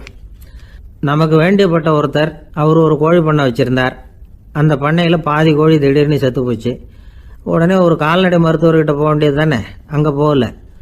உள்ளூரில் மந்திரம் பண்ணிகிட்டு இருந்த ஒரு சாமியார்கிட்ட போனார். அவர் காலில் விழுந்தார். சாமி, என் பண்ணையில் பாதி கோழி செத்து போட்டுதுன்னார். சாமியார் யோசனை பண்ணார். சரி, பண்ணையில் வாசப்படி கிழக்கு பக்கமாக வச்சுருக்கியா மேற்கு பக்கமாக வச்சுருக்கியான்னு கேட்டார். கிழக்கு பக்கமாக இருக்குன்னார் அவர். அதுதான் தப்பு, மேற்கு பக்கமாக அதை மாற்று, சரியாக போடும்னாராம். அதே போல் இவர் போய் மாற்றிவிட்டார். அப்பவும் பாதி செத்து போச்சு. மறுபடியும் சொன்னார், சாமி மறுபடியும் பாதி கோழி செத்து போட்டுதேன்னார். சரி, கூரை எப்படி போட்டிருக்க? ஓடு போட்டிருக்கியா இல்லை கீத்து போட்டிருக்கியான்னார். ஓடு போட்டிருக்கேன்னாராம் அவர். அதுதான் தப்பு, கீத்து போட்டுரும், சரியாக போடும்னாராம். சரின்னு போய் அதையும் மாற்றி பார்த்தார். மறுபடியும் போயிட்டுது, கோழி செத்து போச்சு. வந்தார். மறுபடியும் பாதி செத்து போச்சு சாமின்னு வந்தார். இவரும் யோசனையை மாற்றி மாற்றி சொல்லிகிட்டே இருக்கிறார். இப்படி அவரும் மாற்றி மாற்றி பார்த்தார். 6வது தடவையாக அவரை தேடிட்டு வந்தார். அந்த சமயத்தில் இவர் ரொம்ப தீவிரமாக யோசனை பண்ணி பார்த்துட்டு, அது சரிப்பா, நீ என்கிட்ட சளைக்காமல் வந்துக்கிட்டு இருக்கிற, நானும் யோசனை சொல்லிகிட்டு இருக்கேன். இப்போவும் உங்ககிட்ட சொல்கிறதுக்கு என்கிட்ட யோசனை நிறையா இருக்குது. ஆனால் சோதிக்கிறதுக்கு உங்ககிட்ட கோழி இல்லையே, என்ன பண்ணுறது அப்படின்னாராம் இவர். ஒரு ஊரில் ஒரு பெரிய ஞானி இருந்தார். அவர் படுக்கையில் இருந்தார். இன்னும் கொஞ்ச நேரம்தான் அவர் இந்த உலகத்தில் இருக்க போகிறார். அவரை சுற்றி ஏகப்பட்ட கூட்டம். ஏற்கனவே அவருடைய உபதேசங்களை கேட்டவங்க பல பேர் அவரை சுற்றி நிற்கிறாங்க. அந்த ஞானி மெதுவாக கண்ணை திறந்து பார்க்குறார். எல்லாரும் அவருடைய கடைசி வார்த்தையை கேட்கறதுக்காக அவளோட காத்துக்கிட்டு இருக்கிறாங்க. அந்த ஞானி மெதுவாக பேச ஆரம்பித்தார். நான் என்னுடைய வாழ்நாள் பூராவும் உங்களுக்கு நிறைய போதனைகள் சொல்லிக்கிட்டு இருக்கிறேன். பேரானந்தம், மகிழ்ச்சி, தியானத்தன்மை, இதை பற்றியெல்லாம் சொல்லியிருக்கிறேன். இப்போ நான் வேற ஒரு கரைக்கு போய்கிட்டு இருக்கிறேன். நான் இனிமேல் இந்த கரையில் இருக்க மாட்டேன். நீங்கள் நான் சொன்னதையெல்லாம் கேட்டீங்க, ஆனால் எதையும் நீங்கள் நடைமுறைப்படுத்தி பார்க்கல. எல்லாம் கேட்டதோடு சரி, அதோட விட்டுவிட்டீங்க. அப்புறம் அதை தள்ளி போட்டுக்கிட்டே வந்துட்டீங்க. மேலும் அதை தள்ளி போடுறதுல எந்த பிரயோஜனமும் கிடையாது. இப்போ நான் போய்கிட்டு இருக்கிறேன். உங்களில் யாராவது என்னோட வர்றதுக்கு தயாரா அப்படின்னு கேட்டார். அவ்வளவுதான், யாரும் வாயை திறக்கல. ஒரே மௌனம், சத்தமே இல்லை. ஒருத்தர் பார்த்துக்கிட்டே நிற்கிறாங்க. அந்த கூட்டத்தில் ஒரு ஆள் அந்த ஞானி கூடவே 40 வருஷத்துக்கு மேலே இருந்திருக்கிறான். அவனும் வாயை திறக்காம இன்னொருத்தன் முகத்தை பார்த்துக்கிட்டே நிற்கிறான். இந்த சமயத்தில் பின்னாடி நின்றுட்டு இருந்த ஒருத்தன் கையை தூக்கினான். ஞானி அவனை பார்த்தார். சரி, ஒருத்தனுக்காவது நம்மோட வர்றதுக்கு தைரியம் இருக்குது அப்படின்னு நினைச்சார். ஆனால் அந்த ஆள் என்ன சொன்னான் தெரியுமா? ஐயா, நீங்கள் கேட்குறப்போ நான் உடனே எழுந்திருக்கல, கையை மட்டும்தான் தூக்கினேன். என்ன காரணம்னா, நான் எப்படி அடுத்த கரைக்கு சேர்றதுங்கிறது தெரிஞ்சுக்கிறதுக்காக தான். அந்த விவரத்தை மட்டும் இப்போ உங்ககிட்ட இருந்து நான் தெரிஞ்சுக்க ஆசைப்படுறேன். ஏன்னா இப்போ நான் உங்கள் கூட வர்றதுக்கு தயாராக இல்லை. எவ்வளவோ காரியங்களை நான் இன்னும் இங்கே முடிக்க வேண்டி இருக்குது. வீட்டுக்கு ஒரு விருந்தினர் வந்திருக்கிறார். என்னுடைய இளைய மகனுக்கு கல்யாணம் பண்ணி வைக்கணும். அதனால் இன்னைக்கு உங்கள் கூட வர முடியாது. அது மட்டும் இல்லை, இப்போ உங்கள் கூட அடுத்த கரைக்கு வந்தால் திரும்பி வர முடியாதுன்னு வேற சொல்கிறீங்க. அதனால் இப்போ நான் வரல. இன்னொரு நாள் நிச்சயமாக நான் வர்றேங்க, உங்களை சந்திக்கிறேன். அதனால் இப்போ நீங்கள் இன்னொரு தடவை எங்களுக்கு விளக்கமாக சொல்லணும். ஏற்கனவே பல தடவை சொல்லியிருக்கிறீங்க. தயவு பண்ணி இப்போ ஒரு தடவை சொன்னீங்கன்னா சௌரியமாக இருக்கும். அந்த அடுத்த கரையை அடையிறது எப்படி, இப்போ ஒரு தடவை அதை விளக்கமாக சொல்லிட்டீங்கன்னா நல்லா ஞாபகப்படுத்திக்குவேன். அது சரியான சமயம் வர்றப்போ இது எனக்கு உதவியாக இருக்கும் அப்படின்னு நானா. ஆனால் உண்மை என்ன தெரியுமா, அந்த சரியான சமயம் வரவே இல்லை அப்படிங்கிறது தான் உண்மை. இப்படி அந்த கதை முடியும். இந்த கதை அந்த ஒரு ஆளுக்கு மட்டும் இல்லை, கிட்டத்தட்ட எல்லாருக்குமே அது பொருந்தும் அப்படிங்கிறாங்க விவரம் தெரிஞ்சவங்க. எல்லாருமே அந்த சரியான தருணத்துக்காக தான் காத்துக்கிட்டு இருக்கிறாங்களாம்.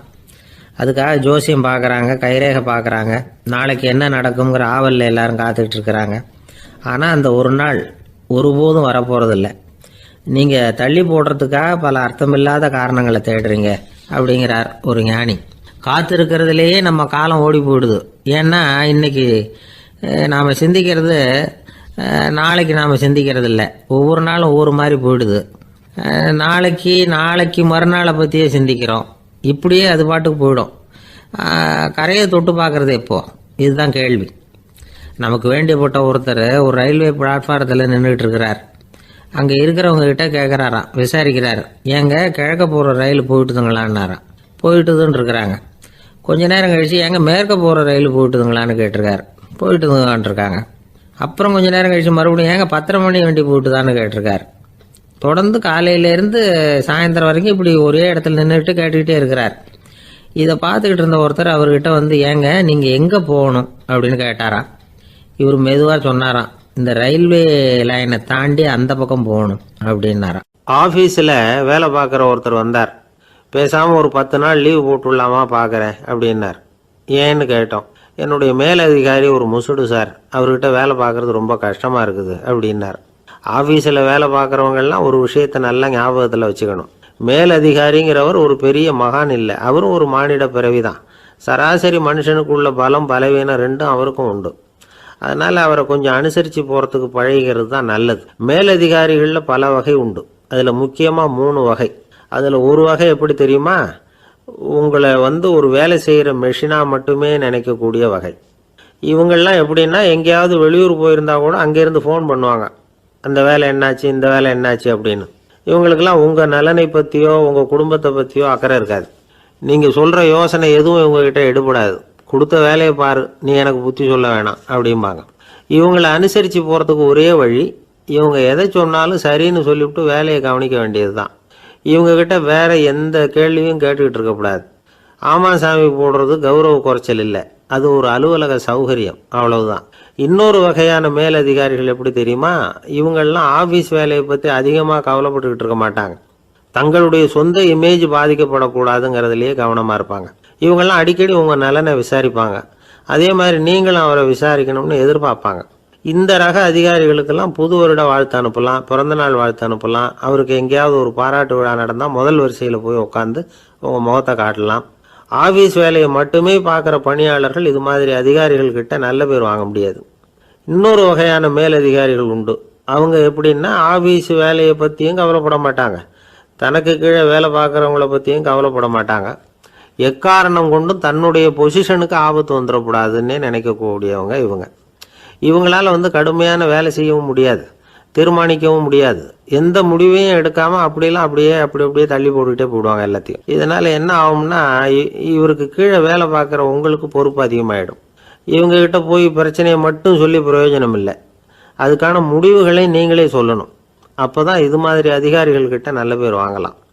அட்லீஸ்ட் கெட்ட பேர் வாங்காமலாவது காலம் தள்ளலாம். ஆஃபீஸில் வேலை பார்க்குறவங்க முக்கியமாக சில விஷயங்களை ஞாபகத்தில் வச்சுக்கணும். ஆஃபீஸில் நடக்கிற நல்லது கெட்டது எதுவாக இருந்தாலும் உடனடியாக மேலதிகாரிகிட்ட தெரிவிக்கிறது நல்லது. 3வது மனிதர் மூலமாக அதை அவர் தெரிஞ்சுக்கிறது அவ்வளவு நல்லதில்லை. எந்த மேல் அதிகாரியுமே தான் இந்த சர்பாஸ் செய்யப்படுறத விரும்புறதில்லை. அதனால் அவருக்கு தெரியாமல் மேலிடத்துக்கு மணி எழுதி போடக்கூடாது. அப்படி எழுதி போடுறவங்க சில பேர் இருக்கிறாங்க. நீங்களும் உங்கள் மேலதிகாரியும் தொழில் ரீதியாக ஒரே படிப்பு படித்தவராக இருக்கலாம். அப்படி இருந்ததுன்னா அட்ஜஸ்ட் பண்ணி போகிறது கொஞ்சம் கஷ்டம்தான். இதை மனசில் வச்சுக்கிட்டு நடந்துக்கணும். உங்களுக்கும் அவருக்கும் அபிப்பிராய பேதமா, அது அவருக்கும் உங்களுக்கும் உள்ள தனிப்பட்ட பிரச்சனை, அதை விளம்பரப்படுத்திக்கிட்டு இருக்கக்கூடாது. அது அவருடைய கோபத்தை கிளறும்.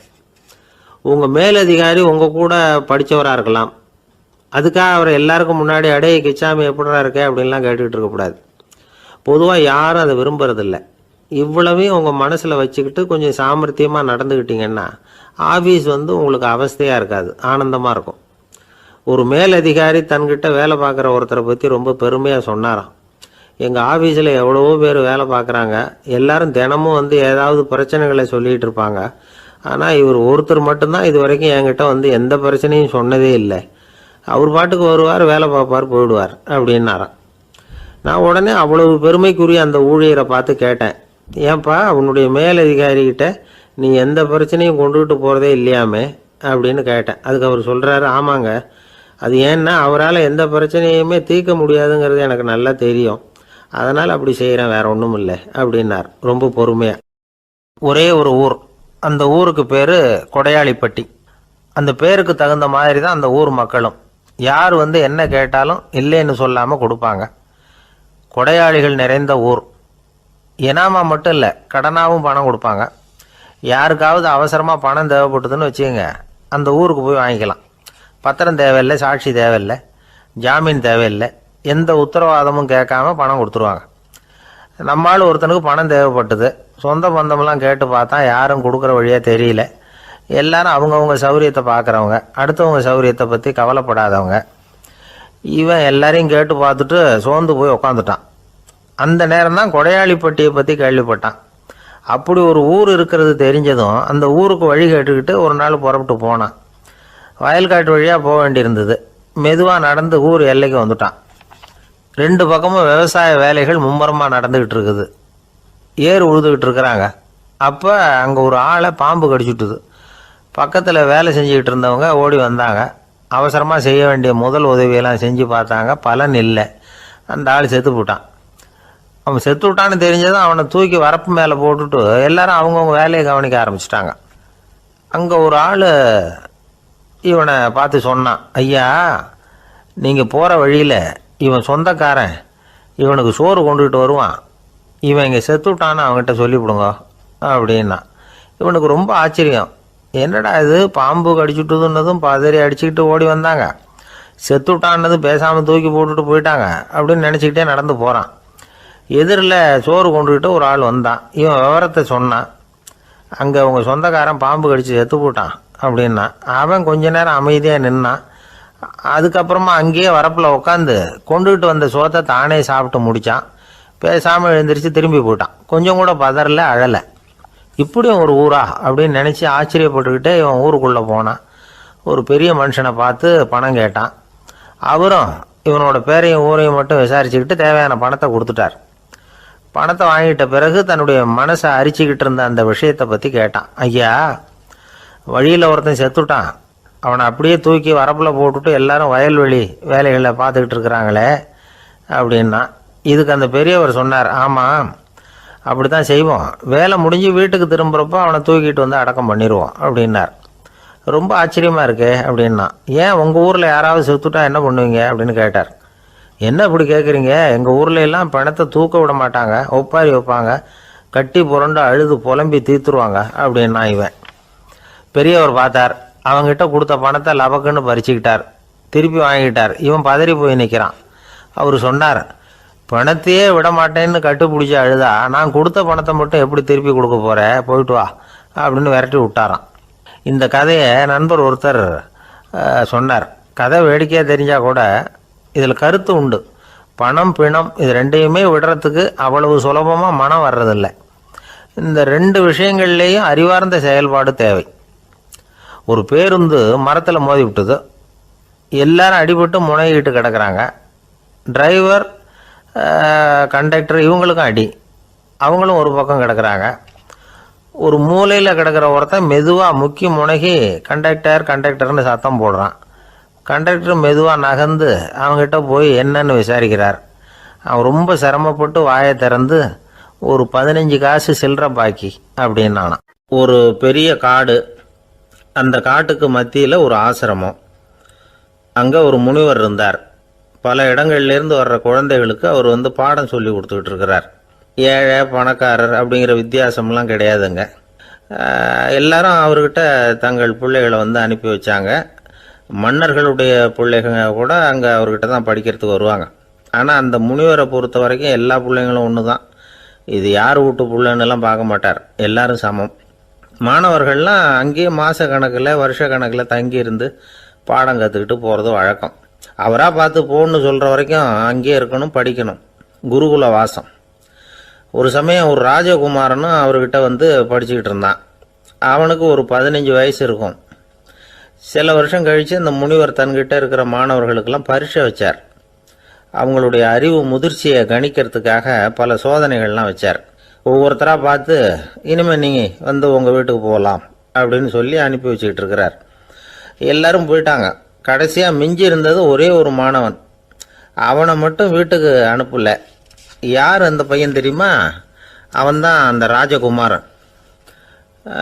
ராஜகுமாரனுடைய தந்தைக்கு, அதுதான் இந்த ராஜாவுக்கு, அங்கே வயசு ஏறிக்கிட்டே போகுது.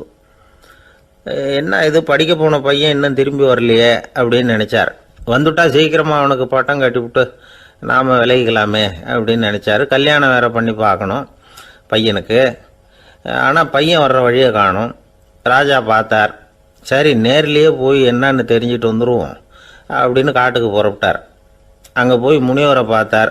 முனிவர் வந்து இவரை அன்பாக வரவேற்று உட்கார வச்சார். அதுக்கப்புறம் ராஜா மெதுவா, எல்லாரையும் வீட்டுக்கு அனுப்பி வச்சுட்டிங்களாமே, ஏன் பிள்ளைய மட்டும் அப்படின்னு சொல்லி மெதுவாக இழுத்தார். முனிவர் வந்து இதுக்கு உடனே பதில் சொல்லலை. ராஜாவை கூப்பிட்டுட்டு போய் விருந்தினர் குடிசையில் தங்க வச்சார். அதுக்கப்புறம் சொன்னார், உங்கள் மகன் வந்து எல்லா பாடங்கள்லேயும் முதலிடம் வாங்கியிருக்கான். இப்படி முதலாவதாக வர்ற மாணவனுக்கு நாங்கள் இன்னொரு தேர்வு வைக்கிறது வழக்கம். அதுலேயும் அவன் வந்து முதலாவதாக வந்துட்டான்னா அவன் ஒரு பெரிய வித்வான் அப்படிங்கிற கௌரவத்தை அடைஞ்சிருவான் அப்படின்னார். அதாவது முனிவர் அப்படி சொல்கிறார். அப்படி சொல்லிவிட்டு போயிட்டார் அவர். ராஜா அங்கேயே தங்கிட்டார். ராத்திரி படுத்து தூங்கினார். காலையில் எழுந்திரிச்சு அந்த குடிசைக்கு வெளியில் வந்தார் பல்லு விளக்கிறதுக்காக. அந்த சமயத்தில் தூரத்தில் ஒருத்தன் ஒரு கையில் கோடாலியை வச்சுக்கிட்டு தலையில் ஒரு பெரிய விறகு கட்டை சுமந்துக்கிட்டு வந்துக்கிட்டு இருக்கிறது மாதிரி தெரிஞ்சது. யாராவது விறகு வெட்டியாக இருக்கும் அப்படின்னு நினச்சார் ராஜா.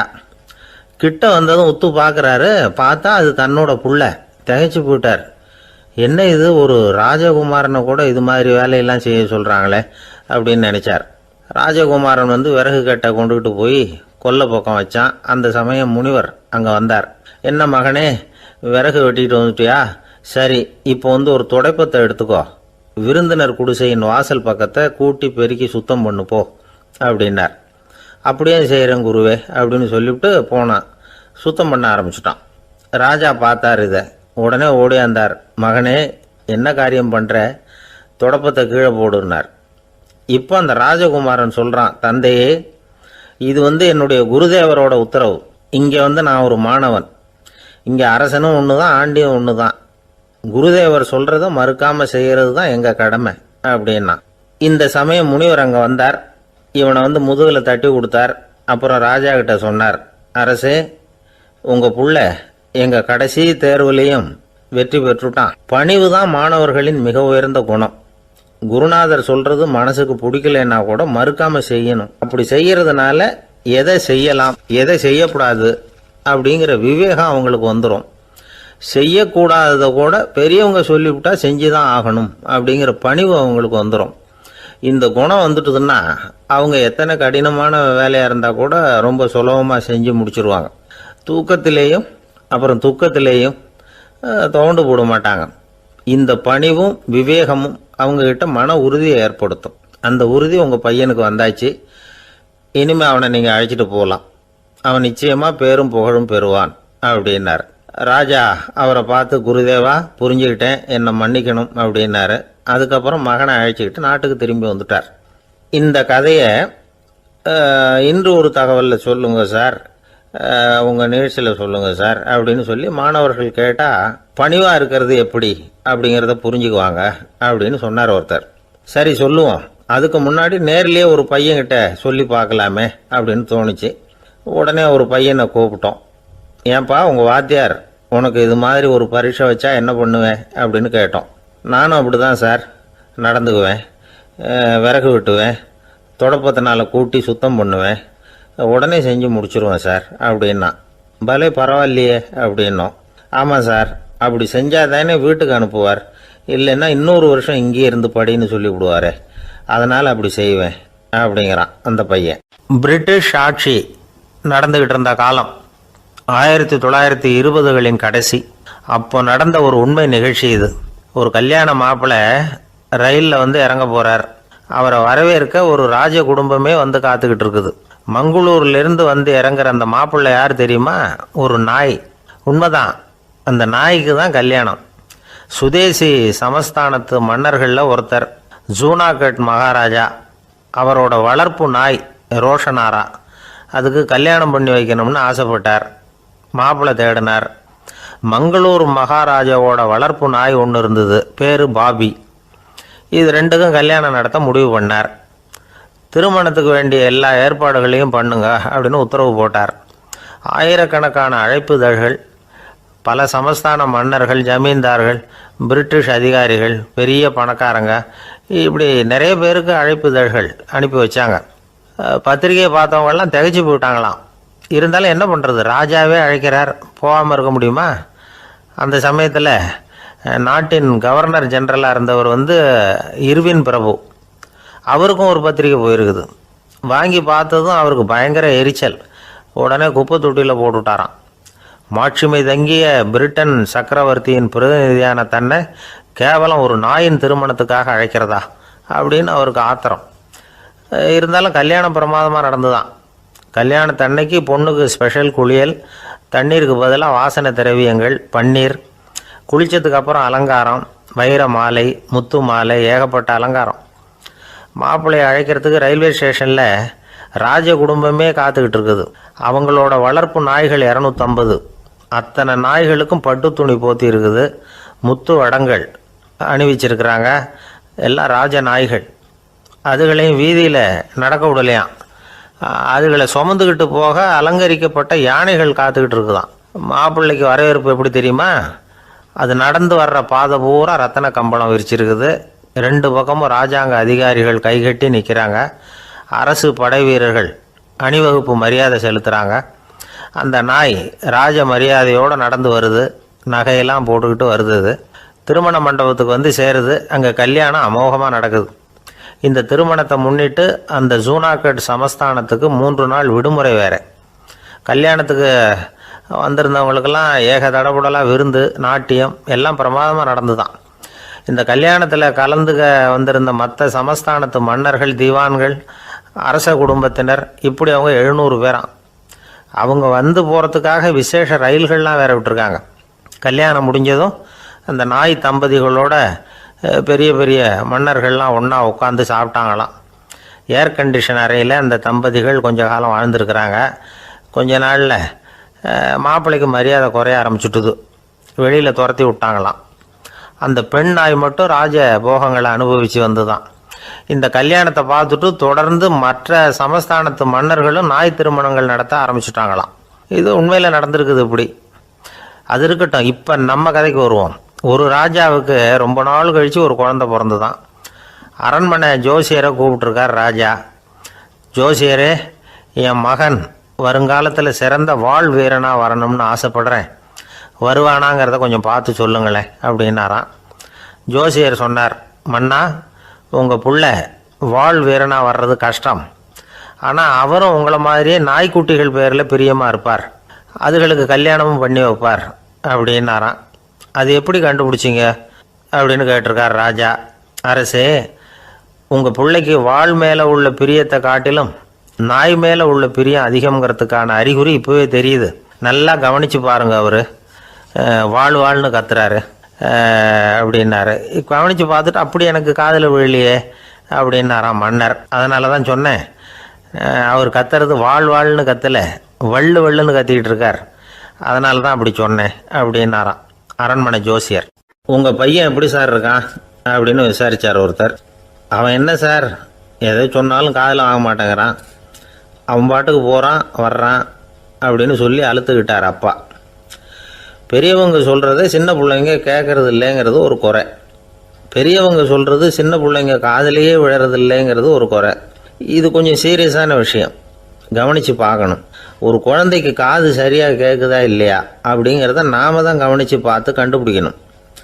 அதுவாக நம்மக்கிட்ட தவழ்ந்து வந்து, அப்பா எனக்கு காது கேட்கல, அழைச்சிட்டு போங்க டாக்டர்கிட்ட அப்படின்னுலாம் சொல்லிகிட்டு இருக்காது. அது சரி, ஒரு குழந்தைக்கு காது சரிவர கேட்குதா இல்லையா அப்படிங்கிறத முன்கூட்டியே நாம் தெரிஞ்சுக்கிறது எப்படி? அதுக்கு சில வழி இருக்குது. உங்கள் குழந்தைய கொஞ்சம் அப்படி கவனித்து பாருங்கள். அடிக்கடி ஜலதோஷம், காதில் அரிப்பு ஏற்படுதா, மூக்கு விரிவாகவும் அப்புறம் டான்சில், அடினாய்டு, சத அழற்சி இது மாதிரி ஏதாவது இருக்கா, வாயிலிருந்து எச்சில் ஒழுகுதா, குழந்தை வாயினால் சுவாசிக்குதா, பற்கள் முன்னாடி தள்ளி வளருதா, இதெல்லாம் அதுக்கு அறிகுறி. அப்புறம் இந்த VBDF TH இப்படி இந்த ஒலிகள் சேர்ந்த வார்த்தைகளை குழந்தை சரியாக புரிஞ்சுக்காது. இப்போ உதாரணத்துக்கு பட்டுன்னு சொல்லு குழந்தை அப்படின்னீங்கன்னா அது கட்டுன்னு சொல்லும். அதாவது பட்டு சவுண்டை அதால் புரிஞ்சிக்க முடியல. அப்புறம் உங்கள் குழந்தை உங்களை உறக்க பேச சொல்கிறானா, அடிக்கடி கேள்வி கேட்குறானா, சாப்பிட்றப்போ கவனம் இல்லாமல் இருக்கானா, படிப்பில் போதுமான முன்னேற்றம் இல்லையா, வகுப்பில் சரியாக கவனிக்கிறது இல்லையா, இப்படிலாம் இருந்தால் ஆரம்பத்திலேயே டாக்டர்கிட்ட அழைச்சிட்டு போய் சிகிச்சையை ஆரம்பிச்சுடலாம், குணப்படுத்தி விடலாம். குழந்தைக்கு காது சரியாக கேட்கலன்னா நீங்கள் செய்ய வேண்டியது என்ன தெரியுமா? அவனுக்கு காது கேட்கலேங்கிறதுக்காக அவன் முன்னாடி சத்தம் போட்டு பேசக்கூடாது. மெதுவாக சீராக பேசணும், அவனை பார்த்து பேசணும். உங்கள் உதட்டு அசைவுகள் அவனுக்கு உதவும், அதை பார்த்தே புரிஞ்சுக்குவான். நீங்கள் வாயில் வெத்தலை பாக்கு போட்டுக்கிட்டோ புகை பிடிச்சிக்கிட்டோ பேசக்கூடாது. அப்படி பேசினா அவனால் அந்த உச்சரிப்பை சரியாக புரிஞ்சிக்க முடியாது. ஒரு வார்த்தையை சொல்கிறீங்க, அவனுக்கு புரியல அப்படின்னா அதே வார்த்தையை மறுபடியும் சொல்லணும். அவனுக்கு நீங்கள் முதல்ல சொன்ன வார்த்தை புரியலேன்னு நினச்சிக்கிட்டு மறுபடியும் திருப்பி சொல்கிறப்போ அதே அர்த்தம் வரக்கூடிய வேறு வார்த்தையை சொல்லக்கூடாது. இப்படிலாம் நடந்துக்கிட்டால் அவனுக்கு மன திடத்தை ஏற்படுத்த முடியும். இல்லைன்னா அவனுக்கு தாழ்வு மனப்பான்மை வந்துடும். குழந்தைக்கு காது கோளாறுன்னா ஆரம்பத்திலேயே டாக்டர்கிட்ட அழைச்சிட்டு போனால் போதும், குணப்படுத்தி விடலாம். அப்புறம் பார்த்துக்கலாமே அப்படின்னு அலட்சியமாக இருந்துட்டால் தான் கஷ்டம். சில பேர் கோபத்தில் சின்ன பிள்ளைங்க காதை பிடிச்சி திருகிறது உண்டு. இது ரொம்ப தப்பு. காது கையோடு வந்துட்டால் என்ன பண்ணுறது? ஒரு வேடிக்கை கதை, அது கதை தான், நிஜமாக நடந்ததில்லை, அது மாதிரி நடக்கவும் நடக்காது. ஒரு வேடிக்கைக்காக சொல்லப்படுற கதை. அதாவது ஒரு வீட்டில் அப்பா அம்மாவை பார்த்து சொல்லிகிட்டு இருக்கார், இதை பாரு, நாளைக்கு காலையில் என்னை சீக்கிரம் எழுப்பி விட்ரு, நான் செங்கல்பட்டு வரைக்கும் போயிட்டு வர வேண்டியிருக்கு அப்படின்னாராம். இதை அவங்க பையன் காதில் வாங்கிட்டு இருக்கான். அப்பாவுக்கு சிரமம் வேண்டாமே அப்படின்னு நினச்சி அவனே காலையில் யாருக்கும் தெரியாமல் எழுந்திரிச்சு புறப்பட்டு செங்கல்பட்டுக்கு போட்டான். சாயந்தரமாக திரும்பி வந்தான். அப்பா பையனை காணாமல் அலமோதிக்கிட்டு இருக்கிறார். சாயந்தரமாக பையனை பார்த்ததும் எங்கடா போயிட்டு வந்தேன்னு கேட்டார் கோவமாக. செங்கல்பட்டுக்கு போயிட்டு வந்தேன்ப்பா, நீ வேணா அலைய வேண்டாமேன்னு அப்படின்னா. எதுக்கடா போனேன்னு அதட்டினார்.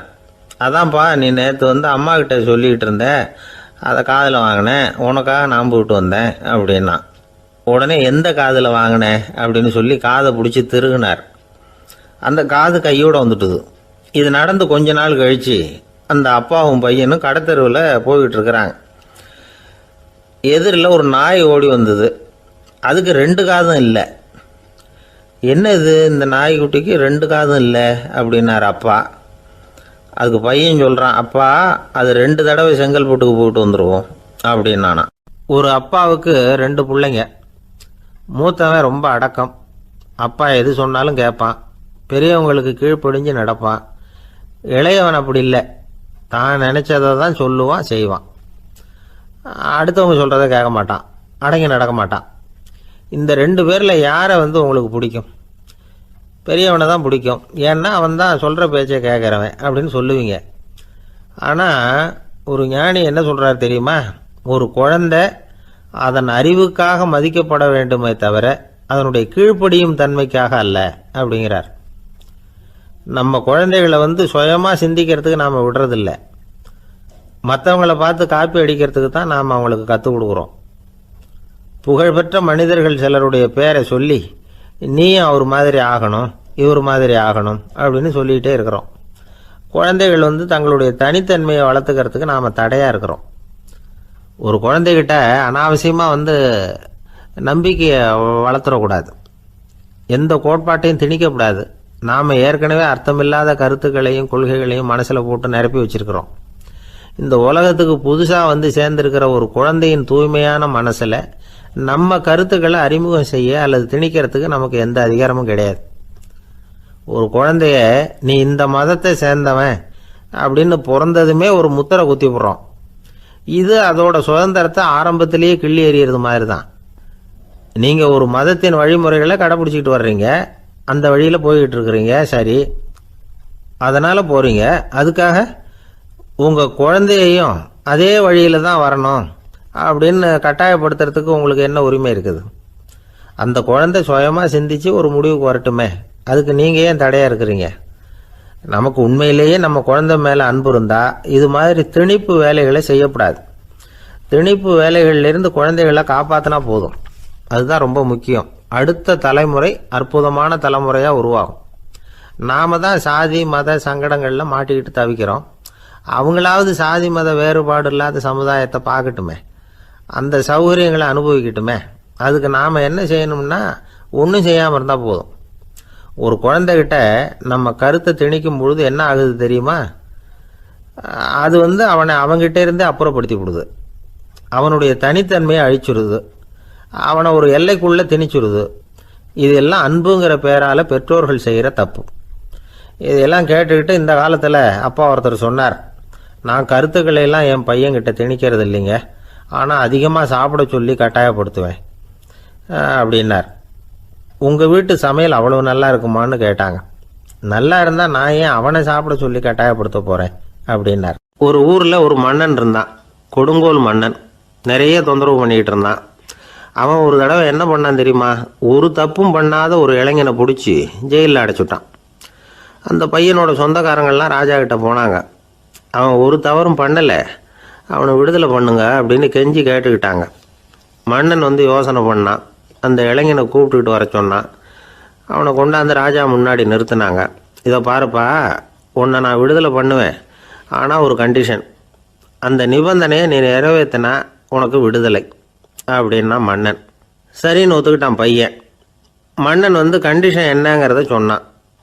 உங்ககிட்ட ஒரு செம்மறி ஆட்டை கொடுக்க போகிறேன், 1 மாதத்துக்கு அதுக்கு தேவையான தீனியையும் கொடுக்க போகிறேன். 1 மாதம் கழித்து அந்த ஆட்டை எடை போட்டு பார்ப்பேன். அந்த ஆட்டின் எடை கொஞ்சம் கூட கூடி இருக்கக்கூடாது. எடை கூடி இருந்தால் உனக்கு விடுதலை கிடையாது. என்ன சொல்கிற அப்படின்னா. பையனுக்கு ஒன்றும் புரியல, பயமாக போட்டுது. குழம்பிக்கிட்டே நின்றுக்கிட்டு இருக்கிறான். சரி, ஒரு நாள் டைம் தரேன், நல்லா யோசனை பண்ணி பார்த்துட்டு நாளைக்கு உன் முடிவை சொல்லு அப்படின்னா மன்னன். பையன் கவலையோடு வெளியில் வந்தான். அங்கே ஒரு பெரியவர் நின்றுக்கிட்டு இருந்தார். அவர்கிட்ட விஷயத்தை சொன்னான். அந்த பெரியவர் இந்த பையனுக்கு காதோட காதாக ஒரு வழியை சொல்லி கொடுத்தார். அதை கேட்டதும் பையன் மறுபடியும் மன்னன் முன்னாடி நின்னா, உங்கள் நிபந்தனையை ஏற்றுக்கிறேன்னு சொன்னான். மன்னன் ஒரு ஆட்டுக்குட்டியையும் அதுக்கு 1 மாதத்துக்கு தேவைப்படுற தீவனத்தையும் கொடுக்கும்படியாக உத்தரவு போட்டான். கொடுத்தாங்க, ஓடிட்டு போயிட்டான். 1 மாதம் தினமும் தவறாமல் அந்த தீவனத்தை ஆட்டுக்குட்டிக்கு போட்டுக்கிட்டு இருக்கிறான். 1 மாதம் கழித்து அந்த ஆட்டை அரண்மனைக்கு ஓட்டிகிட்டு போனான். மன்னன் அதை எடை போட்டு பார்க்குறான், எடை கூடவே இல்லை, அப்படியே தான் இருக்குது. உடனே போட்ட நிபந்தனைப்படி அந்த இளைஞனை விடுதலை பண்ணிவிட்டான். சரி, ஆட்டுக்கு எடை கூடாமல் இருக்கிறதுக்கு அந்த பெரியவர் சொல்லி கொடுத்த யோசனை என்ன அப்படின்னா, அது வேற ஒன்றும் இல்லை. அந்த ஆட்டுக்கு எதிரில் அது கண்ணில் படுற மாதிரி ஒரு ஓநாயை கட்டி போட சொன்னார். அவ்வளவுதான். ஆட்டுக்கு ஓநாய்ங்கிறது பிறவி பகை. ஓநாயை பார்த்தா ஆடு நடுங்க ஆரம்பிச்சிரும், அவ்வளவு பயம். தினமும் அந்த ஆடு பயந்துக்கிட்டே தீனி சாப்பிட்டுது, எடை கூடல. அதுதான் ரகசியம். இது சின்ன பிள்ளைங்களுக்கான ஒரு கதை. இதிலேருந்து தெரிஞ்சிக்க வேண்டிய உண்மை என்னன்னா, நாமெல்லாம் சாப்பிட்றப்ப மனசும் உடம்பும் அமைதியாக இருக்கணும். அப்போ தான் அது உடம்புல ஒட்டும். அவசரத்துலேயும் பயத்துலையும் சாப்பிட்டா அது சரியாக ஜீரணமாகாது. இன்னொரு ராஜா இருந்தார். அவரும் ஒரு இளைஞனை ஜெயிலில் அடைச்சி விட்டார். விடுதலை பண்ணணும்னா ஒரு கண்டிஷன்னார். என்னன்னு கேட்டான். ஒரு ஆட்டுக்குட்டியை அவன் முன்னாடி கொண்டாந்து நிறுத்துவேன், நீ அதுக்கிட்ட ஒரு கேள்வி கேட்கணும், அதுக்கு சரியான பதிலை சொல்லணும். அப்படி செஞ்சுட்டா உனக்கு விடுதலைன்னார். இளைஞன் யோசனை பண்ணி பார்த்தான். சரின்னு ஒத்துக்கிட்டான். அது பிரகாரமே ஆட்டுக்குட்டியை பதில் சொல்ல வச்சுட்டான். என்ன நடந்தது தெரியுமா? ஆட்டுக்குட்டியை கொண்டாந்து நிறுத்தினாங்க. இவன் மெதுவாக அதுக்கிட்ட போனான். அது காதுகிட்ட போய் ஏப்ரலுக்கு அடுத்த மாதம் என்ன மாதம்னு கேட்டான். அது உடனே மேன்னு கத்திச்சு. இவன் விடுதலை ஆயிட்டான். ஆந்திர நாட்டில் ஒரு அரசர் இருந்தார். அந்த அரசர்கிட்ட ஒரு அமைச்சர் இருந்தார். அந்த அமைச்சர் பேர் ராயண பாஸ்கர். அவர் ஒரு பெரிய அறிவாளி. அது மட்டும் இல்லை, மிகச்சிறந்த கொடையாளி. யார் எது கேட்டாலும் இல்லைன்னு சொல்ல மாட்டாராம். அதன் காரணமாகவே அவர்கிட்ட இருந்த செல்வம் நாளுக்கு நாள் குறைஞ்சிக்கிட்டே வந்துட்டு தான். கடைசியில் குடும்பத்துக்குன்னு எதுவும் வைக்காமலே அவர் போய் சேர்ந்துட்டார். மகனும் இறந்துட்டார். அந்த குடும்பத்தில் மிஞ்சி இருந்தது அவருடைய மருமகள், ஒரு பேரன், அவ்வளவுதான். இருந்த ஒரே சொத்து பழுதடைஞ்ச ஒரு வீடு. அந்த அம்மா மற்ற வீடுகளில் வேலை செஞ்சு தன்னுடைய பிள்ளைய படிக்க வச்சுக்கிட்டு வராங்க. அந்த புள்ள ஒரு பெரிய வள்ளலுடைய பேரன்கிறது அந்த பள்ளி வாத்தியார்களுக்கும் தெரியும். அதனால் அவங்களும் இவங்ககிட்ட கொஞ்சம் அன்பாகவும் அக்கறையாகவும் பழகி பாடம் சொல்லி கொடுத்துக்கிட்டு இருக்கிறாங்க. ஒரு நாள் ஒரு புகழ்பெற்ற கவிஞர் ஒருத்தர் அந்த பள்ளிக்கூடத்துக்கு வந்திருக்கிறார். ஆசிரியர்கள்கிட்ட பேசிக்கிட்டு இருந்தப்போ ஒரு செய்தியை சொன்னாராம். ராயண பாஸ்கருங்கிற வள்ளல் எனக்கு நிறைய உதவிகள் செஞ்சிருக்கார், என்னை பாராட்டி பரிசுகள்லாம் கொடுத்துருக்கிறார். அந்த வள்ளல் வாழ்ந்த கிராமத்தை பார்க்கணுங்கிறதுக்காக தான் இப்போ இங்கே வந்திருக்கிறேன் அப்படின்னாராம். ஆசிரியர் உடனே இந்த பையனை கூப்பிட்டு, இதை பாருங்கள், இவன் யார் தெரியுமா? நீங்கள் குறிப்பிடுகிற அந்த வள்ளலின் பேரன் அப்படின்னு அறிமுகப்படுத்தினாராம். கவிஞரின் கண்களில் ஆனந்த கண்ணீர். அந்த பரவச நிலையிலேயே அந்த வள்ளலை பற்றி கவி பாட ஆரம்பிச்சிட்டாராம். இந்த சின்ன பையன் அதை கேட்டிருக்கிறான். உடனே என்ன பண்ணான் தெரியுமோ? தன் கையில் அணிஞ்சிருந்த ஒரு பொன் வளையலை கழட்டி அந்த கவிஞருக்கு பரிசாக கொடுத்துட்டானான். எல்லாருக்கும் ஆச்சரியம்.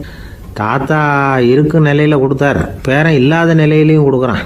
பையனை எல்லாரும் பாராட்டினாங்களாம். இருந்தாலும் அவனுக்குள்ள ஒரு பயம் எதுவாக ஆரம்பமாச்சு. பள்ளிக்கூடம் விட்டு வீட்டுக்கு வரும்பொழுது அந்த பயம் இன்னும் அதிகமாயிட்டுது. அம்மா என்ன சொல்லுவாங்களோ தெரியலையே, ஏதோ திடீர்னு தோணிச்சு வளையலை கட்டி கொடுக்கணும்னு கொடுத்துட்டோம். குடும்பம் இருக்கிற நிலையில் இப்படி நான் செஞ்சது தப்பா? வீட்டு செலவுக்கே அம்மா எவ்வளவு கஷ்டப்படுறாங்க, வீட்டுக்கு போனதும் என்ன நடக்குமோ தெரியலையே அப்படின்னு நினச்சி பயந்துக்கிட்டே அவன் வீட்டுக்குள்ளே அடி எடுத்து வைக்கிறான். அம்மா கூப்பிட்டு சாப்பாடு போட்டாங்க. அவங்க கண்ணில் படக்கூடாதுங்கிறதுக்காக ஒரு கையை பின்னாடி மறைச்சிக்கிட்டே இருந்தான். அம்மா இதை கவனிச்சிட்டாங்க. ஏய், உன் கையை ஏன் அப்படி வச்சிருக்கிற? உன் கைக்கு என்னாச்சு? ஏதாவது அடிபட்டு போச்சா அப்படின்னு கேட்டுக்கிட்டே கையை எடுத்து பார்க்குறாங்க. வளையலை காணலை. வளையல் எங்கே அப்படின்னு கேட்குறாங்க. இவன் தயங்கிக்கிட்டே நடந்ததை சொல்கிறான். அதை கேட்டதும் அந்த அம்மாவோட முகம் கோபத்தால் சவுந்து போச்சான். முட்டாளே, என்ன காரியம் பண்ண அப்படின்னு கன்னத்தில் அரைஞ்சிட்டாங்களாம். அம்மா, என்னை அடிக்காத, ஏதோ தெரியாமல் தப்பு பண்ணிட்டேன் அப்படின்ட்டுருக்கான். மகனே, வளையலை கொடுத்ததுக்காக நான் உன்னை அடிக்கலை அப்படிங்க, பின்ன எதுக்கு அடித்தேன்னு கேட்டிருக்கான். உன் பாட்டனார் ஒரு பெரிய வள்ளல், அவர் எதையும் பாதி வேலையை செய்கிறதில்ல.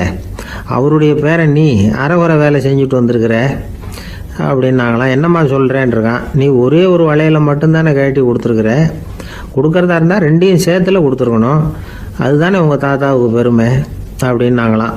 அம்மா, தெரியாமல் இப்படி செஞ்சுட்டேன், உங்கள்கிட்டையும் அரை வாங்கிட்டேன் அப்படி இப்படின்னு அவன் சொல்லியிருக்கிறான்.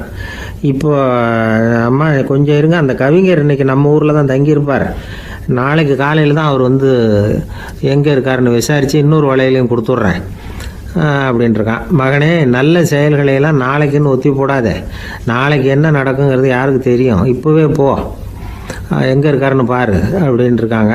மகன் புறப்பட்டான். பள்ளி ஆசிரியர்கிட்ட போய் கேட்டானான் அந்த கவிஞர் எங்கே இருக்காருன்னு. அவர் சொன்னாராம். உடனே போய் அவர் இருக்கிற இடத்துல கதவை தட்டியிருக்கான். ராத்திரி நேரத்தில் இவனை கண்டதும் அவருக்கு ரொம்ப ஆச்சரியம். இவன் இன்னொரு கை வளையலையும் எடுத்து நீட்டியிருக்கான். அவர் திகைச்சு போய் நிற்கிறார். அவரால் என்ன பண்ணுறதுன்னே தெரியல. ஆனந்த கண்ணீர். இது பெரியவர்கள் கூற கேட்ட ஒரு வரலாறு.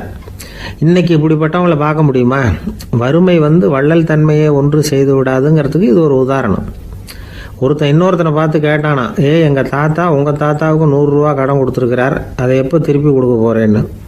கவலைப்படாத, எங்கள் பேரன் அதை உங்கள் பேரன்ட்ட திருப்பி கொடுத்துருவான் அப்படின்னு அவன். எனக்கு வாழ்க்கையே வெறுத்து போச்சு சார் அப்படின்னு சொல்லிட்டு ஒருத்தர் வந்தார். கொஞ்ச நேரம் பேசினதுக்கப்புறம் அவர் அப்படி சொல்லியிருந்தா அதில் ஒரு அர்த்தம் இருந்திருக்கும். வர்றதுக்கு முன்னாடியே வாழ்க்கை வெறுத்து போச்சுன்னு சொல்லிட்டு வர்றார். என்ன சார் விஷயம்னு விசாரித்தோம். எங்கள் வீட்டில் தினம் 3 வேளையும் ஒரே மாதிரி சாப்பாடு சார், வித்தியாசமே கிடையாது. இப்படியே 3 மாதமாக சாப்பிட்டுக்கிட்டு இருக்கிறேன். அதை விட பட்டினி கடந்து செத்துடலாம்னு தோணுது அப்படின்னார். ஒரு பெரியவர் சொன்ன தத்துவத்தை சொல்கிறதுக்கு ஆள் கிடைக்காம தவிச்சுக்கிட்டு இருந்தோம். இப்போ ஒருத்தர் கிடைச்சிட்டார், விட்டுலாமா? உடனே அவரை உட்கார வச்சு சொல்ல ஆரம்பிச்சிட்டோம். அதாவது நாம் அனுபவிக்கிற உணர்வுகளில் களிப்பு, மகிழ்வு, ஆனந்தம், இது 3க்கும் ஒன்றுக்கு ஒன்று வித்தியாசம் உண்டு. மேம்போக்காக பார்க்குறதுக்கு இது 3 ஒன்று மாதிரி தோணும். ஆனால் அது அப்படி இல்லை. களிப்புங்கிறது உடம்பை பொறுத்தது, மகிழ்வுங்கிறது மனசை பொறுத்தது, ஆனந்தம்ங்கிறது ஆன்மாவை பொறுத்தது. இப்படி இந்த 3 வகையான அந்த சுவைப்புகளின் தன்மையும் வேற வேற. இப்போ முதல்ல களிப்புங்கிறத எடுத்துக்குவோம். நம்ம புலன்களுக்கு களிப்பை தரக்கூடிய பொருள்களுக்கு சில விசேஷ குணம் உண்டு. அது எப்படின்னா, சீக்கிரமே சலிப்பை உண்டு பண்ணும். ஒருத்தர் அந்த பொருளை எடுத்துக்கிட்டா அது இன்னொருத்தருக்கு குறைஞ்சிரும். உணவு, உடை இதெல்லாம் களிப்பை தரக்கூடிய பொருள்கள். இப்போ உதாரணத்துக்கு, ஒரு சாப்பாட்டு மேசையில் ஒரு பாத்திரத்தில் 10 இட்லி இருக்குது. அதில் ஒரு 2 இட்லியை நம்ம தட்டில் எடுத்து வச்சு சாப்பிட்றோம். நாம் சாப்பிட்ட அந்த இட்லி நிச்சயமாக எதிரில் உட்காந்துருக்கிறவருக்கு இல்லை, அவருக்கு உபயோகப்படாது. நாம் சாப்பிட்ட அதே இட்லியை அவரும் சாப்பிட முடியாது, அவர் வேற தான் எடுத்து வச்சுக்கணும். அது மாதிரி நாம் ஒரு சட்டையை எடுத்து போட்டுக்கிறோம், அதே சட்டையை அதே நேரத்தில் இன்னொருத்தர் போட்டுக்க முடியாது. புலன்களுக்கு களிப்பை தரக்கூடிய இது மாதிரி பொருள்கள்லாம் முதல் தடவை நமக்கு கொடுக்குற களிப்பை 2வது தடவையும் கொடுக்காது. 3வது தடவை இன்னும் குறையும், கடைசியில் வெறுப்பாக மாறிடும். ஒவ்வொன்றா இட்லியை தொடர்ந்து சாப்பிட்றோம்னு வச்சுக்கோங்க, முதல் இட்லி தரக்கூடிய சுவையை 30வது இட்லி தராது. முதல் தடவை புது சட்டையை போட்டுக்கிறப்போ நமக்கு இருக்கிற களிப்பு அதே சட்டையை 100வது தடவையாக போட்டுக்கிறோம்னு வைங்க, அப்போ இருக்குமா? இருக்காது. இதுதான் களிப்பு. அதாவது சீக்கிரமே சலிப்பை தரக்கூடியது. ஒருத்தர் எடுத்துக்கிட்டால் இன்னொருத்தருக்கு குறைஞ்சி போகக்கூடியது. ஆனால் மகிழ்ச்சிங்கிறது அப்படி இல்லை. ஒருத்தர் அனுபவிக்கிறதுனால இன்னொருத்தருக்கு குறைஞ்சி போகாது. இப்போ காலையில் சூரியன் உதயம் ஆகிறத பார்த்து சந்தோஷப்படுறோம், அதையே இன்னொருத்தரும் பார்த்து சந்தோஷப்படலாம். ஒரு நல்ல சங்கீதத்தை கேட்குறோம், ஒரு அழகான ஓவியத்தை ரசிக்கிறோம், நீங்கள் ரசிக்கிற அதே நேரத்தில் இன்னொருத்தரும் அதை ரசிக்கலாம். அதனால் அது குறைஞ்சி போகிறதில்ல. இது மகிழ்வு. ஆனால் ஒன்று, ஒரே பாடலை திரும்ப திரும்ப கேட்டுக்கிட்டு இருந்தால் கடைசியில் அலுப்பு தட்டும். அதாவது மகிழ்வுங்கிறது எப்படின்னா, மற்றவங்களோட பகிர்ந்து கொள்றதுனால குறையாது. ஆனால் ஒரே பொருள் மீண்டும் மீண்டும் அனுபவிப்ப தர்றப்போ முதல்ல மகிழ்வு அதிகரித்து அதுக்கப்புறம் அது மங்கி மறைஞ்சு போயிடும். இதுதான் அந்த மகிழ்வுங்கிறதுக்கு இலக்கணம். சரி, இப்போ 3வதாக சுகம் தரக்கூடிய ஆனந்தம்ங்கிறது எப்படின்னா, இது நமக்கு உள்ளே இருந்து சுரக்கிறது. மனசு சலனங்கள்லேருந்து விடுபடுறப்போ இந்த ஆனந்தம் நமக்கு கிடைக்கும். இது நிலையான சுகம், ஆத்ம சுகம். களிப்பிலிருந்து மகிழ்வுக்கும், மகிழ்விலிருந்து ஆனந்தத்துக்கும் செல்றது தான் மனிதன் நடத்த வேண்டிய முக்கியமான பயணம். இவ்வளவு விஷயத்தையும் கேட்டுட்டு இந்த காலத்து பையன் ஒருத்தன் வந்தான்.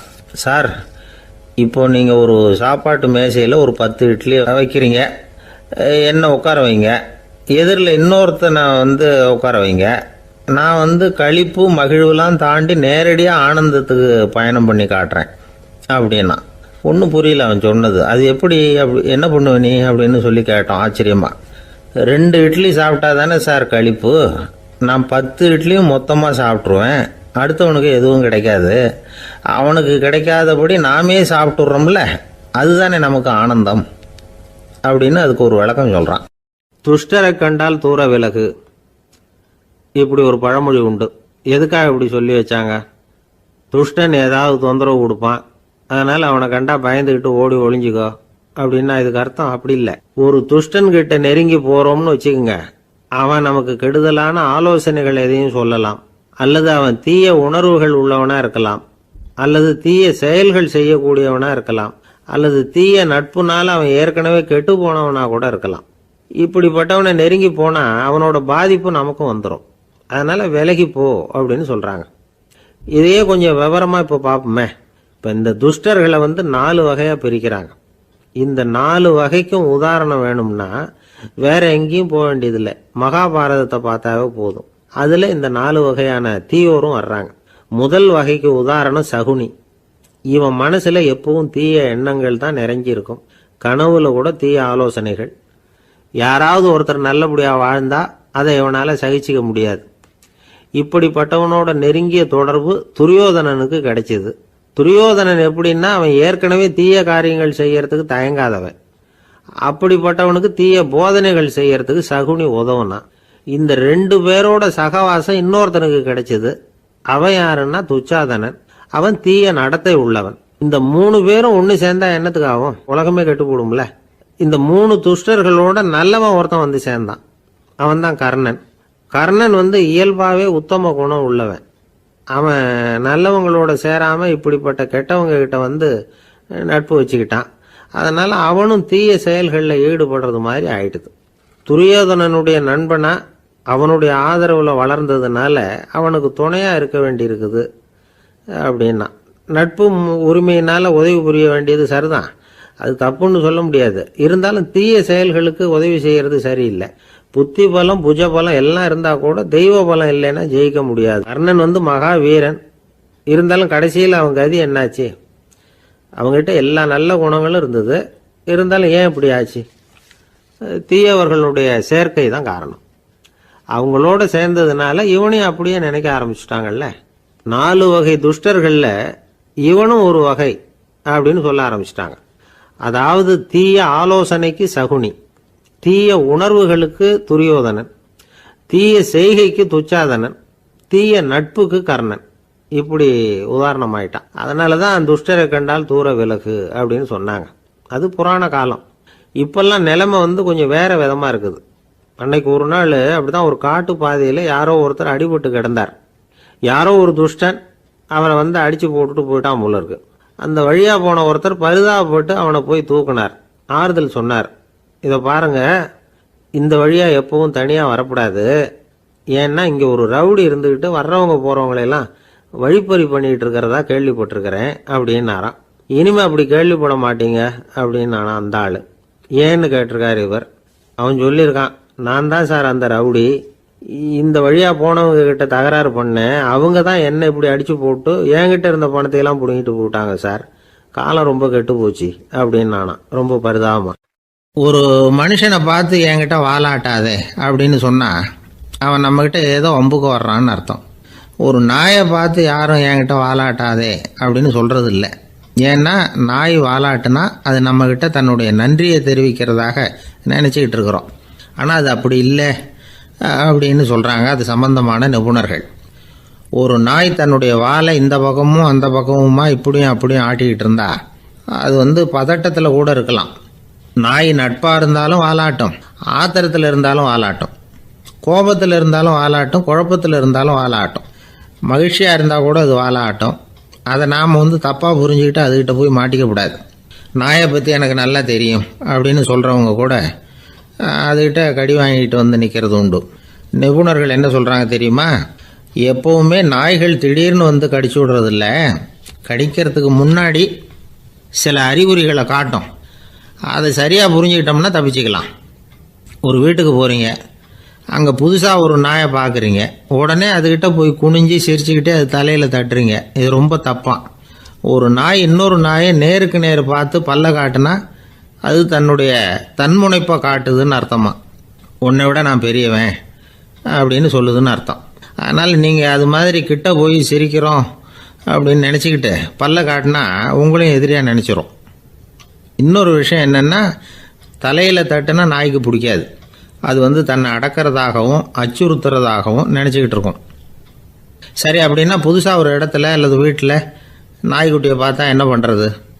நீங்கள் சும்மா இருங்க, அதுவாக கிட்ட வரட்டும், அதுக்கப்புறம் அதுக்கிட்ட கனிவாக பேசுங்க.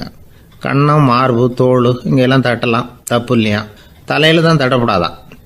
ஒரு நாய் உங்களை நோக்கி ஓடி வருது, நீங்களும் ஓடுனா அது துரத்த ஆரம்பிச்சிடும். அசையாமல் சில மாதிரி நின்றுடுங்க, அது கிட்ட வராது. அதுக்கு ஆர்வம் இல்லாமல் போயிடும். ஒரு தெருவில் சின்ன பிள்ளைங்க நிறைய பேர் விளையாடிக்கிட்டு இருக்கிறாங்க. அப்போ சில நாய்கள் அங்கே ஓடி வருது. எல்லாரும் ஓடினாங்க. அப்படி ஓடுறப்போ ஒரு பையன் கால் தடிக்க கீழே விழுந்துட்டான். என்னாச்சு தெரியுமா? துரத்திட்டு வந்த நாய்கள்லாம் கீழே விழுந்தவன ஒன்றும் செய்யலை, அவன்கிட்டே போகல. ஓடிக்கிட்டு இருந்தாங்கல்ல பசங்க, அவங்கள துரத்திக்கிட்டு அவங்க பின்னாடி ஓடிச்சான். அதுதான் நாய்களுடைய சுபாவம். ஒரு நாய் நம்மளை நேருக்கு நேர் முறைச்சி பார்க்குதுன்னு வச்சுங்க, நாமளும் அதை முறைச்சி பார்க்கக்கூடாது. நாம் வேறு பக்கம் எங்கேயாவது பார்க்க ஆரம்பிச்சிடணும். ஒரு நாய் கோபமாக இருந்ததுன்னா அதோட வால் உறுதியாக நேராக நிற்கும். ஒரு நாய் பணிந்து போனால் அல்லது பயந்து போனால் அது தன்னோட வாலை காலுக்கு நடுவில் வச்சுக்கும். ஒரு நாய் நம்மளை பார்த்து பயந்து நிற்கிதுன்னு வச்சுங்க, அதனால் நமக்கு ஆபத்து இல்லைன்னு நினச்சிடக்கூடாது.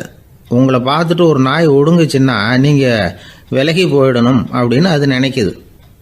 நிறைய பேர் பயந்து போன நாயால் கடிபடுறாங்க. இவன் நம்மளை விட பெரிய ஆள், மாட்டிக்கிட்டோம், வேற வழி இல்லை அப்படிங்கிற நினப்புல தான் நாய் வந்து கடிக்க ஆரம்பிக்குதான். இதே மாதிரி சங்கிலியால் கட்டி போடப்பட்டிருக்கிற நாயும் ஆபத்தானது தான். தொடர்ந்து கட்டி போட்டிருந்தா காலப்போக்கில் அது ஒரு மாதிரி ஆகிடும். நாய் வந்து குழந்தைகளை கடிக்காது அப்படின்னு சில பேர் சொல்லுவாங்க. அதுவும் ஒரு தவறான நம்பிக்கை. அதனால் சின்ன குழந்தைகளை தனியாக நாயோட விளையாட விடக்கூடாது. ஆகக்கூடி நாயை பற்றி நிறைய விஷயம் புரிஞ்சிக்க வேண்டியிருக்குது. ஒருத்தர் தன்னுடைய நண்பர் வீட்டுக்கு போயிருந்தார். அவசியம் எங்கள் வீட்டில் சாப்பிட்டுட்டு தான் போகணும் அப்படின்னு ரொம்ப அன்பாக சொல்லிவிட்டார். அதை மீற முடியல இவரால். சரின்னு உட்காந்துட்டார். சாப்பாடு போட்டாங்க. சாப்பிட ஆரம்பித்தார். அவங்க வீட்டில் கட்டி போட்டிருந்த நாய்க்குட்டி இவர் சாப்பிட்றத முறைச்சி பார்த்துது. ஏன் இப்படி என்ன அது முறைச்சி பார்க்குது உங்கள் வீட்டு நாய்க்குட்டி அப்படின்னு அவர் கேட்டார். அப்போ அவங்க சொன்னாங்களாம், அதுக்கிட்ட ஒரு கெட்ட பழக்கம்ங்க, தன்னோட தட்டில் யார் சாப்பிட்டாலும் அது அப்படி தான் முறைச்சி பார்க்கும் அப்படின்னாராம் அவர். இன்றைக்கு பல பேர் வந்து உயில் எழுதி வைக்கிறாங்கல்ல. இந்த உயில்னா என்ன? அதாவது ஒரு நபர் தனக்கு பின்னாடி தன்னுடைய சொத்துக்கள் யாருக்கு போய் சேரணும்னு நினைக்கிறாரோ அந்த நினைப்பை சட்டப்படி உறுதிப்படுத்துறது தான் உயில். சரி, உயிலை வந்து யார் எழுதலாம்? 18 வயசு பூர்த்தியான யாரும் உயில் மூலமாக சொத்துக்களை விநியோகிக்கலாம். கண் பார்வை இல்லாதவங்க, காது கேளாதவங்க, வாய் பேச முடியாதவங்க, இவங்கெல்லாம் கூட உயில் எழுதி வைக்கலாம். புத்தி சுவாதீனம் இல்லாதவங்க கூட சில சமயம் புத்தி தெளிவாக இருந்தால் உயில் எழுதலாமா. குடிபோதையில் இருக்கிறவங்க, தாங்கள் என்ன செய்கிறோங்கிறது தெளிவாக அறிய முடியாதவங்க, நோய் நொடியில் இருக்கிறவங்க, இவங்கெல்லாம் உயில் எழுத முடியாது. ஒருத்தரை நிர்பந்தப்படுத்தி ஏமாற்றி அல்லது சுய நினைவில்லாத ஒருத்தர்கிட்ட எழுதி வாங்கி வைக்கிற உயில் வந்து செல்லாது. உயிலை வந்து இந்த முறையில் தான், இந்த படிவத்தில் தான் எழுதணும்னு சட்டத்தில் விதி எதுவும் கிடையாது. இதுக்கு முத்திரை கட்டணமும் கிடையாது. உயிலை வந்து வெற்று காகிதத்தில் எழுதலாம். அச்சு அடிக்கணும், டைப் அடிக்கணுங்கிற அவசியம் கூட இல்லை. கையாலேயே கூட எழுதலாம். எழுதி இருக்கிறது புரியணும், அவ்வளவுதான். குறைந்தபட்சம் 2 சாட்சிகளை வச்சுக்கிட்டு உயில் எழுதுகிறவர் அதில் கையெழுத்து போடணும். கையெழுத்து போட தெரியாதுன்னா இடது கை பெருவிரல் ரேகை வைக்கலாம். உயில் சாசனத்துக்கு சாட்சிகள் கையெழுத்து இல்லைன்னாலும் அது செல்லாது. அப்புறம் ப்ரிவிலேஜ்டு வில் அப்படின்னு இருக்கு. அதுக்கு மட்டும் சாட்சிகள் தேவையில்லை. அது என்னென்னா, இந்த விமானப்படை, கப்பல் படை அல்லது யுத்தத்தில் பணிபுரியும் நபர்கள் அவங்கெல்லாம் இருக்கிறாங்க இல்லையா, அப்படிப்பட்டவங்க எழுதுகிற உயில் அது. அதுக்கு சில விசேஷ சலுகைகள் உண்டு. ஒருத்தர் முதல்ல ஒரு உயில் எழுதி வைக்கிறார், அதுக்கப்புறம் மனசு மாறி போகுது, அது வேணாம்னு நினைக்கிறார், ரத்து செஞ்சுடலாம். அதுக்கப்புறம் வேறு உயிலும் எழுதலாம். உயிரோடு இருக்கிற வரைக்கும் எத்தனை தடவை வேணும்னாலும் உயில் எழுதலாம். கடைசியாக எழுதப்பட்ட உயில் சட்டப்படி சரியாக இருந்தால் அதுதான் அமலுக்கு வரும். சரி, எழுதுகிற உயிலை ரகசியமாக வச்சுருக்கிறது எப்படி? இது ஒரு கேள்வி. இதுக்கு என்ன செய்யணும்னா, ஒருத்தர் உயிலை எழுதினதுக்கு அப்புறம் அவர் தானாவோ அல்லது அங்கீகரிக்கப்பட்ட முகவர் மூலமாகவோ, அதாவது ஒரு ஏஜெண்ட் மூலமாகவோ, ஒரு கவரில் போட்டு சீல் வச்சு கவர் மேலே தன்னுடைய பெயரை எழுதி அல்லது அந்த ஏஜெண்ட் பெயரை எழுதி கவர் மேலே என்ன அடக்கம் செய்யப்பட்டிருக்கு, உள்ளே என்ன இருக்குது அப்படிங்கிற விவரம்லாம் எழுதி சார் பதிவாளர்கிட்ட ஒப்படைக்கலாம். இதுக்கு கட்டணம் உண்டு. அதுக்கப்புறம் எப்போ தேவைப்படுதோ அப்போ ஒரு மனு கொடுத்து அந்த கவரை திரும்ப வாங்கிக்கலாம். இப்போ எழுதுகிற உயிலை இவ்வளவு நாளுக்குள்ளே பதிவு செய்யணுங்கிற கால வரையறை உண்டா அப்படின்னு ஒரு கேள்வி வரலாம் இல்லையா? எப்போ வேணும்னாலும் பதிவு செய்யலாம். நம்மால் ஒருத்தர் ஒரு நாள் ரொம்ப அவசரமாக வந்தார். இந்த உயில் எழுதுறது சம்பந்தமாக பூரா விவரமாக எனக்கு உடனே தெரியணும்னார். நான் உடனே அவரை வக்கீல் ஒருத்தர்கிட்ட அழைச்சிட்டு போனேன். இவர் அவர்கிட்ட எல்லா விவரமும் கேட்டு தெரிஞ்சுக்கிட்டார். ரொம்ப தேங்க்ஸ்ன்னு சொல்லிவிட்டு 2 பேரும் வெளியில் வந்தோம். அதுக்கப்புறம் இவர்கிட்ட கேட்டேன், ஆமாம் இவ்வளவு விவரமாக கேட்குறீங்களே, உங்களுக்கு எத்தனை பிள்ளைங்க சார் அப்படின்னு கேட்டேன். 6 பேர் சார் அப்படின்னார். சரி, இருக்கிற சொத்து எவ்வளவுன்னு கேட்டேன். அதை இனிமே தான் சம்பாதிக்க போகிறேன் அப்படின்னார். ஒரு ஊரில் ஒரு மன்னர் இருந்தார். அழகான அரண்மனையில் அவர் இருந்தார். அந்த அரண்மனையை விட அழகாக ஒரு மாளிகையை அந்த ஊர்லேயே வேற ஒருத்தன் கட்டியிருந்தான். அப்படி கட்டி முடித்ததில் அவனுக்கு ரொம்ப பெருமை. எத்தனையோ செல்வந்தர்கள்லாம் வந்து பார்த்துட்டு, இந்த மாளிகையை விலைக்கு கொடுத்துட்றியா, எவ்வளவு விலை சொன்னாலும் சரி நாங்கள் வாங்கிக்கிறதுக்கு தயாராக இருக்கோம் அப்படின்னு சொல்லி கேட்டு பார்த்துட்டாங்க. நான் இதை விற்கிறதுக்கு தயாராக இல்லை அப்படின்னு சொல்லிவிட்டான். அவ்வளவு சிறப்பாக கலை அம்சத்தோடு அதை கட்டி முடிச்சிருக்கிறான். அதுவே ஒரு பெரிய அரண்மனை மாதிரி இருந்ததுன்னா பார்த்துங்களேன். சுற்றிலும் அழகான பூந்தோட்டம், ஒரு நாள் அவன் எங்கேயோ வெளியூர் போயிட்டு திரும்பி வந்துகிட்டு இருக்கிறான். அப்போ அந்த மாளிகை தீப்பெட்டி எரிஞ்சிக்கிட்டு இருக்கு. பதறி போட்டான். விலைக்கு கேட்டவங்க யாராவது இதை செஞ்சிருக்கணும், இல்லைன்னா மன்னரே செய்த சதியோ என்னவோ, இப்படிலாம் அவனுக்கு சந்தேகம். ஒரு மூலையில் உட்காந்து அழ ஆரம்பிச்சிட்டான். அந்த சமயத்தில் அவனுடைய மகன் அங்கே ஓடி வந்தான். அப்பா அழாதீங்க, இதை நான் நேற்று ராத்திரியே நம்ம ஊர் மன்னருக்கு வித்துட்டேன். இதை கட்டி முடிக்க நமக்கு எவ்வளவு செலவாச்சோ அதை போல் 3 மடங்கு விலைக்கு வித்துட்டேன். கவலைப்படாதீங்க, இதை விட அழகான மாளிகையை நாம் புதுசாக கட்டிக்கலாம்னா. இதை கேட்டதும் அழுதுகிட்டு இருந்தவன் அழுகையை நிறுத்தினான், சிரிக்க ஆரம்பிச்சிட்டான். இதே இடத்த நான் மன்னர்கிட்ட இருந்து விலைக்கு வாங்குவேன், இதை விட அழகான மாளிகையை கட்டுவேன் அப்படின்னு சுற்றி நின்று எல்லார்கிட்டையும் சொல்லிக்கிட்டு இருந்தான். இந்த சமயத்தில் அவனோட இளைய மகன் ஓடி வந்தான். அப்பா, அண்ணன் சொன்னதெல்லாம் சரிதான், மன்னர்கிட்ட விலை பேசினதெல்லாம் உண்மைதான், ஆனால் விற்றது பேச்சு அளவில் தான். இனிமே தான் பத்திரம் வாங்கணும், எழுதணும், நீங்கள் கையெழுத்து போடணும், பதிவு பண்ணணும், மன்னர்கிட்ட பணம் வாங்கணும். அதுக்காகத்தான் உங்களை எதிர்பார்த்துக்கிட்டு இருந்தோம். அதுக்குள்ளே இப்படி ஆயிட்டுதுன்னா. இப்போ சிரிச்சுக்கிட்டு இருந்தவன் சிரிப்பை நிறுத்தினான். மறுபடியும் குழந்தை மாதிரி அழ ஆரம்பிச்சிட்டான். இது ஒரு சம்பவம். இதிலிருந்து என்ன தெரியுது? அந்த அழகான மாளிகை தன்னுடையது அப்படின்னு நினைக்கும் பொழுது அவனுக்கு அழுகை வந்தது. அது தன்னுடையது இல்லை அப்படின்னு நினைக்கிற போது சிரிப்பு வந்தது. மறுபடியும் அது தன்னுடையது தான் அப்படிங்கிற உணர்வு வரும்பொழுது அழுகை. எது எதிலிருந்து நீ நீங்கி இருக்கிறாயோ அது அதிலிருந்து உனக்கு துன்பம் இல்லை அப்படிங்கிறார் திருவள்ளுவர். இந்த உடம்பு என்னுடையதில்லை அப்படிங்கிற உணர்வு வந்துட்டா அது ஒரு பெரிய நிலை. அந்த நிலை வரணும். எல்லாத்தையும் பயன்படுத்திக்கலாம், ஆனால் பற்றில் விழுந்துடக்கூடாது. உலகத்தில் இருங்கள், ஆனால் உலகத்தவராக இருக்காதீர்கள். உலகிற்குள் இருங்கள், உலகம் உங்களுக்குள் வந்துவிட அனுமதிக்காதீர்கள். விலகி இருங்கள், விழித்திருங்கள், மௌனமாய் பார்த்திருங்கள் அப்படிங்கிறது சான்றோர் கருத்து. செய்ய வேண்டிய கடமையிலிருந்து விலகி இருக்கிறவர்கள் நம்மகிட்ட நிறைய பேர் உண்டு. அப்படிப்பட்ட ஒருத்தர் டாக்டர்கிட்ட போனார். டாக்டர், நான் ஒரு கவர்மெண்ட் ஆஃபீஸில் வேலை பார்க்குறேன், எனக்கு ஒரே அசதியாக இருக்குது, என்னை சோதிச்சு பாருங்கள், ஆலோசனை சொல்லுங்கள் ஏதாவதுன்னார். டாக்டர் அவரை பரிசோதனை பண்ணி பார்த்துட்டு சொன்னார், இதோ பாரு, உனக்கு இப்போ தேவைப்படுறது முழு ஓய்வு. நீ எவ்வளவு சீக்கிரமாக ஆஃபீஸுக்கு போறியோ அவ்வளவுக்கு உனக்கு நல்லது அப்படின்னாராம். ஒரு ஊரில் ஒரு ஆள் இருந்தான். கற்பனையிலேயே காலத்தை கடத்திக்கிட்டு இருந்தான். ஒரு நாள் ஒரு மரத்தடியில் உட்காந்துருந்தான். அவனுக்கு பசிக்கிற மாதிரி தெரிஞ்சுது. உடனே கற்பனையிலேயே சாப்பிட ஆரம்பிச்சிட்டான். அதாவது எதிரில் இலை போட்டு சாப்பாடு போடப்பட்டிருக்கிறதாகவும் அதை இவன் சாப்பிட்றதாகவும் நினச்சிக்கிட்டு கையை மட்டும் வாய்க்கும் தரைக்குமா அப்படியும் இப்படியும் கொண்டுகிட்டு போய் பாவனை பண்ணிக்கிட்டே இருக்கிறான். தூரத்தில் இருந்து பார்க்குறவங்களுக்கு இவன் ஏதோ பலமான விருந்து சாப்பிட்டுக்கிட்டு இருக்கிறான் அப்படின்னு தான் தோணும். அது மாதிரியே பண்ணிக்கிட்டு இருந்தான். அந்த வழியாக ஒரு சன்னியாசி வந்துக்கிட்டு இருந்தார். இவனை பார்த்தார். என்ன இவன் இப்படி பண்ணிகிட்டு இருக்கிறானே அப்படின்னு நினச்சாரு. கொஞ்ச நேரம் அவனையே உத்து பார்த்துக்கிட்டு இருந்தார். இவரை பார்த்ததும் அவன் இன்னமும் சுவாரஸ்யமாக சாப்பிட ஆரம்பிச்சிட்டான். அப்பப்பா, என்ன இது, இந்த குழம்பு இவ்வளவு காரமாக இருக்குது, என்னுடைய நாக்கே எரிஞ்சு போடும் போல இருக்க அப்படின்னு சொல்லிக்கிட்டு பக்கத்தில் ஒரு குவளையை எடுத்து தண்ணி குடிக்கிறது மாதிரி பாவனை பண்ணுறான். அப்பாடா, இப்போ கொஞ்சம் பரவாயில்ல அப்படின்னு சொல்லிக்கிட்டு குவளையை கீழே வைக்கிறது மாதிரி ஒரு பாவனை பண்ணுறான். சன்னியாசி பார்த்தார். என்னப்பா, சாப்பாட்டில் காரம் அதிகமோ அப்படின்னார். ஆமாம் சுவாமி, ஞாபகம் மறதியில் கொஞ்சம் மிளகாய் அதிகமாக சேர்த்துக்கிட்டேன் அப்படின்னா. சரி சாப்பிடு அப்படின்னு சொல்லிவிட்டார். அவன் சாப்பிட்டு முடிக்கிற வரைக்கும் பொறுமையாக உட்காந்துருந்தார். அவன் அப்பாடா அப்படின்னு சொல்லிட்டு மறுபடியும் தண்ணியை எடுத்து குடித்தான். எல்லாம் கற்பனையிலேயே.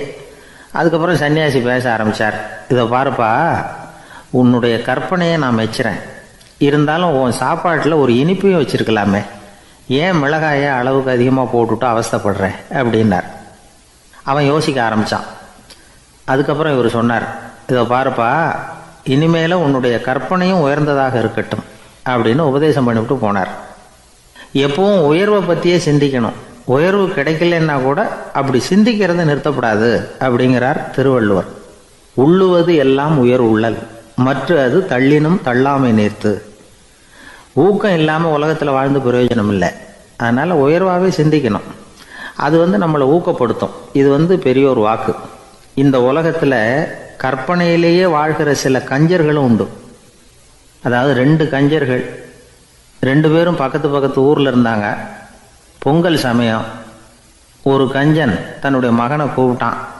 இதை பாருப்பா, பக்கத்து ஊரில் என்னுடைய நண்பன் ஒருத்தன் இருக்கிறான், அவனுக்கு பொங்கல் பரிசு ஏதாவது கொடுக்கணும், நான் ஒரு 4 ஆட்டுக்குட்டியை தரேன், நீ கொண்டுகிட்டு போய் கொடுத்துட்டு வந்து விடுறியா அப்படின்னு கேட்டான். சரி, நான் புள்ள ஒரு பைய கையில் எடுத்துக்கோன்னா அவன் எடுத்துக்கிட்டான்.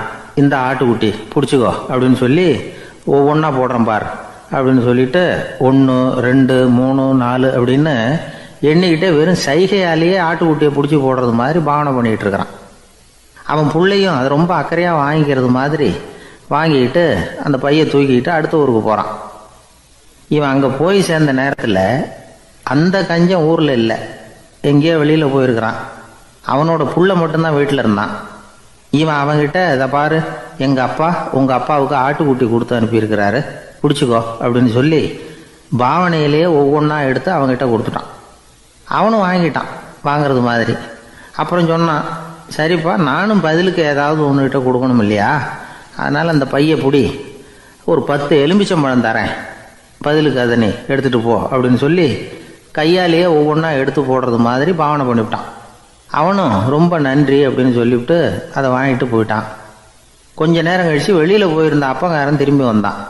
உள்ள சொன்னான், அப்பா, உன்னோட நண்பர் அவருடைய மகன் மூலமாக உனக்கு 6 ஆட்டுக்குட்டி கொடுத்து அனுப்பியிருந்தார், நானும் பதிலுக்கு ஒரு 10 எலுமிச்சம்பழம் கொடுத்து அனுப்பியிருக்கிறேன் அப்படின்னா. எப்படிடா கொடுத்தேன்னு கேட்டார் அப்பா. இப்படி தான் கொடுத்தேன்னு சொல்லி சைகையிலேயே காட்டினான். இதை பார்த்ததும் அப்பங்காரனுக்கு பயங்கரமாக கோவம் வந்துட்டுது. பலார்னு அரைஞ்சுட்டான் பையனை. ஏன்ப்பா அரைஞ்ச? 10 எலுமிச்சம்பழம் கொடுத்துட்டேனே அப்படிங்கிறதுக்காகவா அப்படின்னு கேட்டான். அது கூட பரவாயில்ல, நீ காட்டுற சைகையை பார்த்தா ஆரஞ்சு பழம் சைஸுக்கு இருக்குதே, அவ்வளவு பெருசாக ஏன் கொடுத்த? அதுதான் எனக்கு கோபம் அப்படி. ஒரு நண்பர் யாருக்கோ ஃபோன் பண்ணிகிட்டு இருந்தார். அவர் பேசி முடித்ததும் நான் அவரை பார்த்து, இப்போ ஃபோன் பண்ணிங்களே, அந்த ஃபோன் நம்பர் என்ன அப்படின்னு கேட்டேன். அவர் தலையை சொரிஞ்சுக்கிட்டார், ஞாபகம் வரலன்னார். சரி சார், அதை விடுங்க, உங்கள் மனைவி பேர் என்ன அப்படின்னு கேட்டேன். மாலதின்னார். என்ன சார் இது வேடிக்கை, கொஞ்ச நேரத்துக்கு முன்னாடி பேசின ஃபோன் நம்பர் மறந்து போச்சு, எப்போவோ கல்யாணம் பண்ணிக்கிட்ட மனைவி பேர் மறக்கலை, அதை கரெக்டாக சொல்லிவிட்டீங்களே அப்படின்னு கேட்டேன். அவர் என்னை ஒரு மாதிரியாக பார்த்தார். அவர் அப்படி என்னை பார்த்ததில் ஒன்றும் தப்பு இல்லை, ஏன்னா நாம் எல்லாருமே அப்படி தானே, ஒரு குறிப்பிட்ட காரியத்துக்காக தொலைபேசியில் ஒருத்தட்ட பேசுகிறோம், அதுக்கப்புறம் அந்த எண் நமக்கு அனாவசியம், அதனால் மறந்துடுறோம். இதுக்கு பேர் தான் தற்காலிக ஞாபகம். ஆனால் மனைவி பேரை மறந்துட முடியுமா? முடியாது. அது அவசியமான ஒன்று. அடிக்கடி அந்த பேரை உபயோகப்படுத்துகிறோம், அதனாலேயும் அது முக்கியங்கிறதுனாலேயும் அதை மறக்கறதில்ல. இதுக்கு பேர் நிரந்தர ஞாபகம். சரி, இந்த தற்காலிக ஞாபகம், நிரந்தர ஞாபகம், இது 2 ஞாபக அளவுகளையும் கட்டுப்படுத்துறது எது அப்படின்னா மூளைக்குள்ளே நடக்கிற மின்சார நடவடிக்கைகள் தான். தற்காலிக ஞாபகம் ஒரு மின்னல் மாதிரி தோன்றி மறையுது. நிரந்தர ஞாபகம் ஒரு படிவம் போல மூளையில் படிஞ்சுடுது. ஒரு சம்பவத்தின் பல பிரதிகள் மூளையில் பல்வேறு பகுதிகளிலேயும் படிகிறதுனால ஒன்று மறைஞ்சாலும் மறந்தாலும் இன்னொன்று மறையறதில்லை. இப்படிப்பட்ட நிலைமையில தான் இந்த தொண்டையில் இருக்கு, வாயில் வரமாட்டேங்குது சார் அப்படிமா. ஒருத்தருக்கு எந்த துறையில் ஆர்வமும் ஈடுபாடும் அதிகமோ அது சம்பந்தமான ஞாபக சக்தி அதிகமாக இருக்கும். தொழிலை விரும்புகிற ஒரு டெலிஃபோன் ஆப்ரேட்டருக்கு எண்கள்லாம் நல்ல ஞாபகம் இருக்கும். அது மாதிரி கவிஞர்களுக்கு வார்த்தைகள் நல்ல ஞாபகத்தில் இருக்கும். இது ஒரு பக்கம் இருந்தாலும் ஒரு மூளை எண்களை விட எழுத்துக்களை விட படங்களை ரொம்ப சுலபமாக ஞாபகத்தில் வச்சுக்குது. புரிஞ்சுக்கிற தன்மை, அனுபவம், புத்தி கூர்மை இது கூடி குறையிறத பொறுத்து ஞாபக சக்தியும் ஏறும் இறங்கும். இப்போ உதாரணத்துக்கு ஒரு பையனுக்கு படித்தது எதுவும் ஞாபகத்தில் இல்லைன்னா அவன் அதை சரியாக புரிஞ்சுக்கலைன்னு அர்த்தம். இந்த மறதிங்கிறது எந்த சமயத்தில் ஒரு பிரச்சனை ஆகுது தெரியுமா? உங்களுக்கு வேண்டியப்பட்ட ஒருத்தரை ஞாயிற்றுக்கிழமை சாயந்தரம் சரியாக 5 மணிக்கு கடற்கரைக்கு வர சொல்லிவிட்டு அந்த நேரத்தை மறந்துவிட்டா அது பரவாயில்ல, வர சொன்னதையே மறந்துவிட்டா தான் நிலைமை மோசம்னு அர்த்தம். இப்படி இருந்தால் இது சிகிச்சை எடுத்துக்க வேண்டிய நிலைமைங்கிறத புரிஞ்சுக்கணும். ஆமாம், இதுக்கும் மருந்து இருக்குது. ஆனால் மூளை குறிப்பிட்ட அளவுக்கும் கீழே இயங்குறப்போவோ இன்னொன்று சொல்லுவாங்க, இந்த நியூரோ டிரான்ஸ்மிட்டர் அப்படின்னு சொல்லுவாங்க. அப்படிங்கிற மூளை ரசாயனம் ரொம்பவும் குறைஞ்சி போகிறப்போ மட்டும்தான் உபயோகப்படும். டாக்டர் என்ன சொல்கிறாங்க தெரியுமா? மூளையை பொறுத்த வரைக்கும் அதில் ஞாபக சக்தி அதிகமாக உள்ள மூளை, மறதி உள்ள மூளை அப்படின்னு ஒன்றும் கிடையாது அப்படிங்கிறாங்க. நினைவு வச்சுக்கிறதுக்கு பயிற்சி அளிக்கப்பட்ட மூளை, பயிற்சியற்ற மூளை அப்படின்னு வேணும்னா சொல்லலாம் அப்படின்னு சொல்கிறாங்க. அதனால் நம்ம ஞாபக சக்திங்கிறது நம்மக்கிட்ட இருக்கிற பயிற்சி, முயற்சி இதை பொறுத்து தான் அமையும். ஒருத்தர் ஒரு பென்சிலை எங்கேயோ வச்சுக்கிட்டு தேடிக்கிட்டு இருந்தார். அப்புறம் என்னமோ தீவிரமாக யோசனை பண்ணி அதை ஞாபகப்படுத்தி பார்த்துக்கிட்டு இருந்தாராம். எதிரில் உட்காந்துருந்தவர் சொன்னார், பென்சிலை தானே தேடிக்கிட்டு இருக்கீங்க, அது உங்கள் வலது காதில் இருக்குது சார் அப்படின்னாராம் அவர். இதுக்கு அவர் சொல்லியிருக்காரு, பென்சிலை வலது காதில் தான் வச்சுருக்கேங்கிறது எனக்கு நல்லா ஞாபகம் இருக்குது, ஆனால் எது வலது காதுங்கிறது தான் மறந்து போச்சு அப்படின்னாராம். அவர் அதை தான் யோசிச்சுட்டு இருந்திருக்கிறார். எனக்கு ஒரு உதவி செய்யணும் அப்படின்னு நம்மளை பார்த்து ஒருத்தர் கேட்குறாருன்னு வச்சுங்களேன், உடனே நாம் அவரை பார்த்து என்ன உதவின்னு கேட்போம். இதுதான் சராசரி மனிதர்களின் இயல்பு. ஆனால் ஒருத்தர் எனக்கு ஒரு உதவி செய்யணும் அப்படின்னு கேட்ட உடனே என்ன உதவின்னு கூட கேட்காம சரி செய்கிறேன் அப்படின்னு ஒத்துக்கிறது இருக்கு பாருங்கள், அது கொஞ்சம் அபூர்வம். அந்த காலத்தில் ஒருத்தர் இருந்தார். அவர் எப்படி தெரியுமா, உதவி கேட்குறவங்க நல்லவங்களா கெட்டவங்களா அப்படின்னு கூட பார்க்கல, தனக்கு நன்மையா தீமையா அப்படின்னு கூட பார்க்கல, உதவி செய்கிறேன்னு புறப்பட்டு விட்டார். அவர் யார் தெரியுமா, அவர் தான் நல சக்கரவர்த்தி. அவர் மாதிரி நாமும் உதவி கேட்குறவங்களுக்கு உடனே உதவி செய்கிறதுக்கு தயாராக இருக்கணும் அப்படின்னு சொன்னார் ஒரு ஆன்மீக பேச்சாளர். நல சரித்திரத்தை அவர் சொல்லிக்கிட்டு இருந்தார். இந்திரன், அக்னி, வருணன், யமன் இவங்க 4 பேரும் நலனை பார்த்து எங்களுக்கு நீ உதவி செய்யணும், எங்களுக்காக நீ தூது போகணும் அப்படின்னு கேட்குறாங்க. யாருக்கிட்ட தூது போகணும், என்ன காரியத்துக்காக போகணும் அப்படின்னு கேட்கணும்ல. நலன் அப்படி கேட்கவே இல்லை, உடனே சரின்னு ஒத்துக்கிறான். அதுக்கப்புறம் அவங்க விவரம் சொல்கிறாங்க, என்ன உதவி, யாருக்கிட்ட தூது போகணும் அப்படிங்கிற விவரத்தை சொல்கிறாங்க.